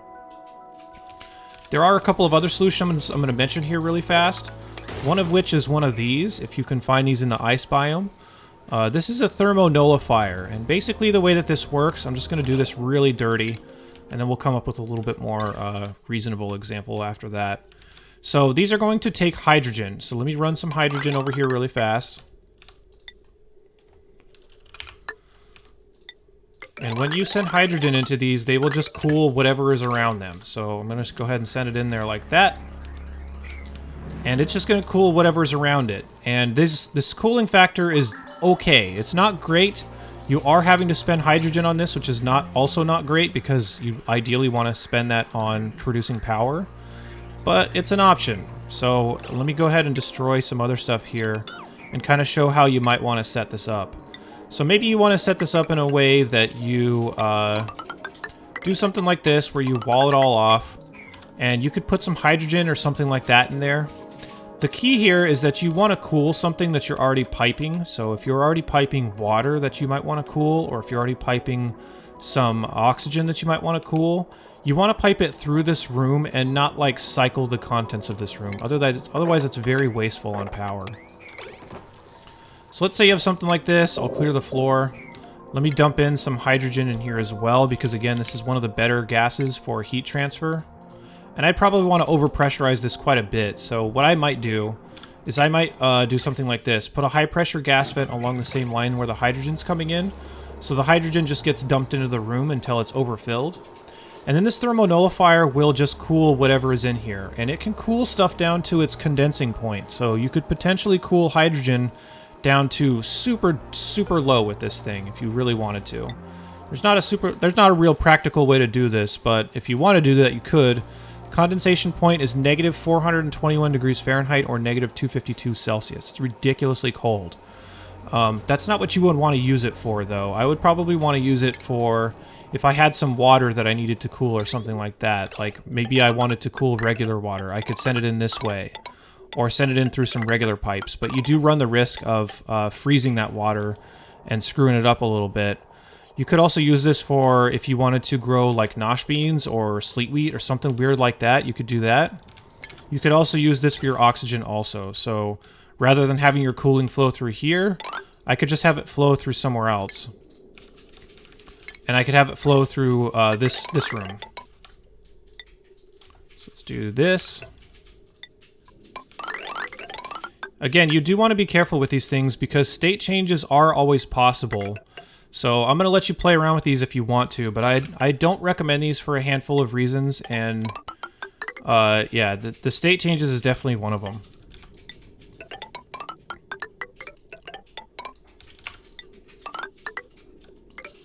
Alright, whatever. Let's just have it dump out here. I wouldn't normally do this, I'd just dump it back into my base, but just for the sake of speed, let's look at this whole setup entirely. So the room's getting filled up with hydrogen. The hydrogen's coming in here very hot, by the way, so like 139. And if I just let this run, this is going to cool the hydrogen down to insanely low temperatures. So we'll see that here if I just go ahead and speed it up. And then the oxygen that flows here will also be cooled. So the oxygen is now coming in at a pretty high temperature. This is going to obviously heat up the hydrogen. But then it's going to be turned around and cooled immediately by this thermo nullifier. The effects aren't amazing. Like, this is still coming out at about 50 degrees. You will eventually balance out at a point that makes sense for what kind of temperature the oxygen's coming in at and coming out at. But yeah, this is an option you could use if you wanted to use some kind of cooling. It's just not that good. So that's okay. Let's talk about one other thing. Let's talk about Wheezeworts, which we saw a little bit in my other playthrough, but I wanted to kind of speak on them at a little bit more reasonable level. So let's do the same thing with this hydrogen here. Let's actually pump it into this. I'm going to turn off the nullifier, by the way, and hook everything back up to where it was before. So we'll just do something like this. Now, this oxygen, if it's coming out very hot, which you can see it in here at 162 degrees Fahrenheit, I, again, don't want to be blowing this into my base. I need to cool it somehow. And if I don't have anything else set up for, like, the steam turbines and aqua tuners and that kind of stuff, there is another alternative solution you could use, and that is using these, which are these plants called Wheezeworts. You can use this in tandem with your Dreco chambers that will effectively create Wheezewort food, like plant food. You could put them in a room like this and flood this room with hydrogen, which is why I have it connected that way, and why I cleared the room out. So let's say we're flooding this up with hydrogen. You could put in a bunch of farm tiles like this. Just estimating here, just kind of making some stuff up. But what you can do is you can ship in some seeds and then have some arms inside this room. Some auto sweepers inside this room. So that it will just continually add the food to the plants that it needs to add. So you could put it on something like this, like a conveyor receptacle, so that it would just have the food sitting in here. When it needed to feed some of the plants, it would just pull it out of this receptacle and actually feed the stuff that's in there. You could do the same thing for the seeds also. So I'll just set up something like that really fast. Let's get some shipping here.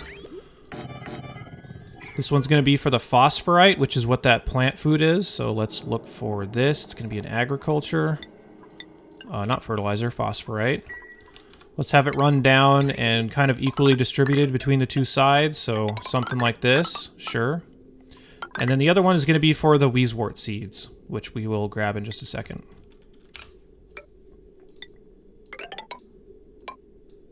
Yeah, like this. All right. So then we have something like this. We're going to need power for all this stuff, obviously. So we'll just go ahead and hook it up to the power that we're generating from these hydrogen generators. Sure, whatever, why not? Again, just being kind of messy. Then once you have those in there, you can start shipping in some seeds. So let's have this asking for seeds, which I don't know if we dug out any wort seeds, but we might have. Nope, not yet. So let's get some access to those really quickly so that we can see it show up. There. Once you have wort seed access, you can just have this set for wort seeds. Your duplicants, whenever they find them, will run it in here. Why is this not updating? What's happening? Game, what are you doing to me? Alright, fine, I'll just spawn some. Jeez.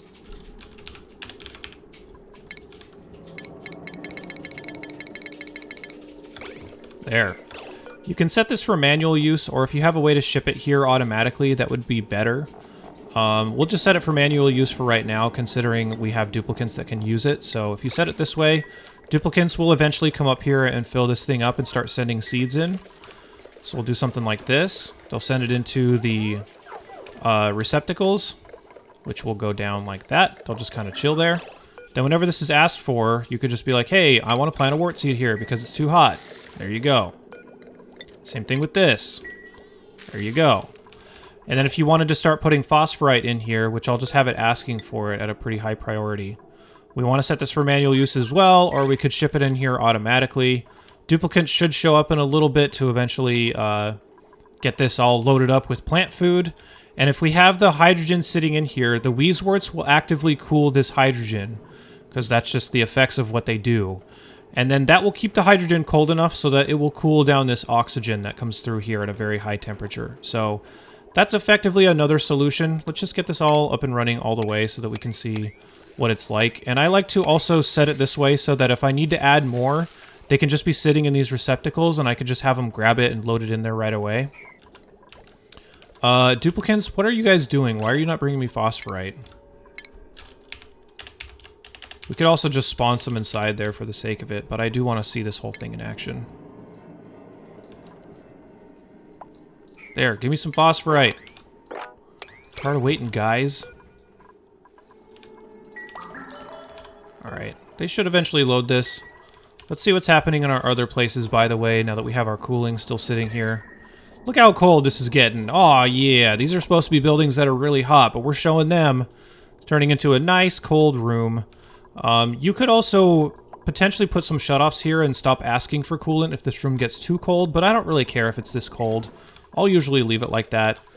So yeah, here we go. They're dropping in the phosphorite now, and they are letting the the arms, load them, and get them all going, so that's great. So yeah, this is pretty much it. Another alternative cooling solution that you could use. It'll keep this room nice and cold. You can see that the temperature in here before, if you happen to notice it, it was around 80 degrees Fahrenheit, and the way that these Wheezeworts work is as they suck in any type of gas, they will just make it colder and then spit it back out. So this is another option. So in terms of viability, I feel like this one's the best if you can get it all up and you have the materials and the power and stuff to get it up. If you can't, this one's really inexpensive, and it will be a byproduct of something you should probably already be doing anyway, which is farming, or rather ranching Drekos. And then this is like, if you find it and you happen to have hydrogen to spare, you could use this. It's not amazing, but it's an option. So yeah, that's what I've got for cooling. I think that's pretty much it. Let's review what we've talked about and kind of review, if you were to follow all the things I was talking about, what kind of state you would be in by, let's say, cycle like 300 or something. I'm just kind of making up numbers, but that's about where I wind up after I do a lot of this stuff. So we started with a base that didn't really have much. It had some ranching areas here. It had all these living quarters. It had some food that was growing. It had these tanks, and it had a couple of coal generators, and that was pretty much it. That was our base at that point. Oh, we had some ventilation too. What we have done in the meantime is we have added long-term sustainable solutions for everything that we need. So we have multiple power sources that is being generated by resources that we're just getting for free. So we've got that. We've got cooling that is very sustainable by something like this. All we need to do is spend power to keep it up. We have some water that's being cooled for our bristle blossoms, and eventually we could actually use the same type of setup for cooling this water as well. You could just make more aqua tuners and set it into the aqua tuners whenever you needed colder water, so this doesn't necessarily need to be a setup. But speaking of food, we might not need bristle blossoms for much longer, so we'd eventually just want to be on all Drekos, which I didn't finish setting up, but just use your imagination, pretend it's there. Or we might have hatches or something like that that's producing enough barbecue. Any eggs that are produced by any of our critters would be shipped down to something like this and then killed and turned into meat, so that our food would be meat, our cooling would be this, our power would be a bunch of different sources, but mostly free stuff. And yeah, I mean, that pretty much solves everything. Oxygen being the other thing that we covered at the beginning, but this is also just being produced by water. We have cooling solutions for it. We are nice and sustainable. From this point, we could go out and find more power sources on the map. We could start getting out into space. There's all kinds of stuff we could do, because if we did this right, we shouldn't need to worry about our base anymore. We should be fully sustainable. We shouldn't be worried about running out of stuff. That's the ideal setup for a lot of this stuff. So what I really hope that you guys get out of a video like this is being able to cross that mid-game section that can be really annoying and really frustrating. One thing I think that a lot of people experience with this game is they play it, they really like the beginning, so they kind of get excited about managing all these systems. The base crumbles, and then they give up and they don't want to play the game anymore. I think that's really sad, because this game has a lot to offer. And if it's all that's standing in your way is this mid-game section, I really hope that this video gave you some good ideas and some good guidance on how to get past that mid-game section and to get into the more late-game and exciting parts of the game, where you can go out into space. In the DLC, you'll be able to go to other asteroids and all that kind of fun stuff. Hopefully you'll get there and see the later phases of the game. But yeah, this is pretty much what I have for this. So thank you guys very much for watching. This is another beastly video that I put together, but let me know what you thought about it. Let me know if I missed anything. Let me know if you're dying and struggling to anything else in the mid-game. I'm very interested in kind of keeping people happy and healthy in this type of game, because it's very good. And there's a lot to see that unfortunately most people don't get to see. But yeah, let me know what you'd like to see, if there's any more tutorials you'd like to see, or if you have any requests for certain type of like runs or anything like that, let me know. Most of what I do is fueled by comments that I get on various videos, so please drop anything down there that you might have. Thanks for watching. I'll see you back here really soon for some more videos, tutorials, more lols. Alright, have a good one.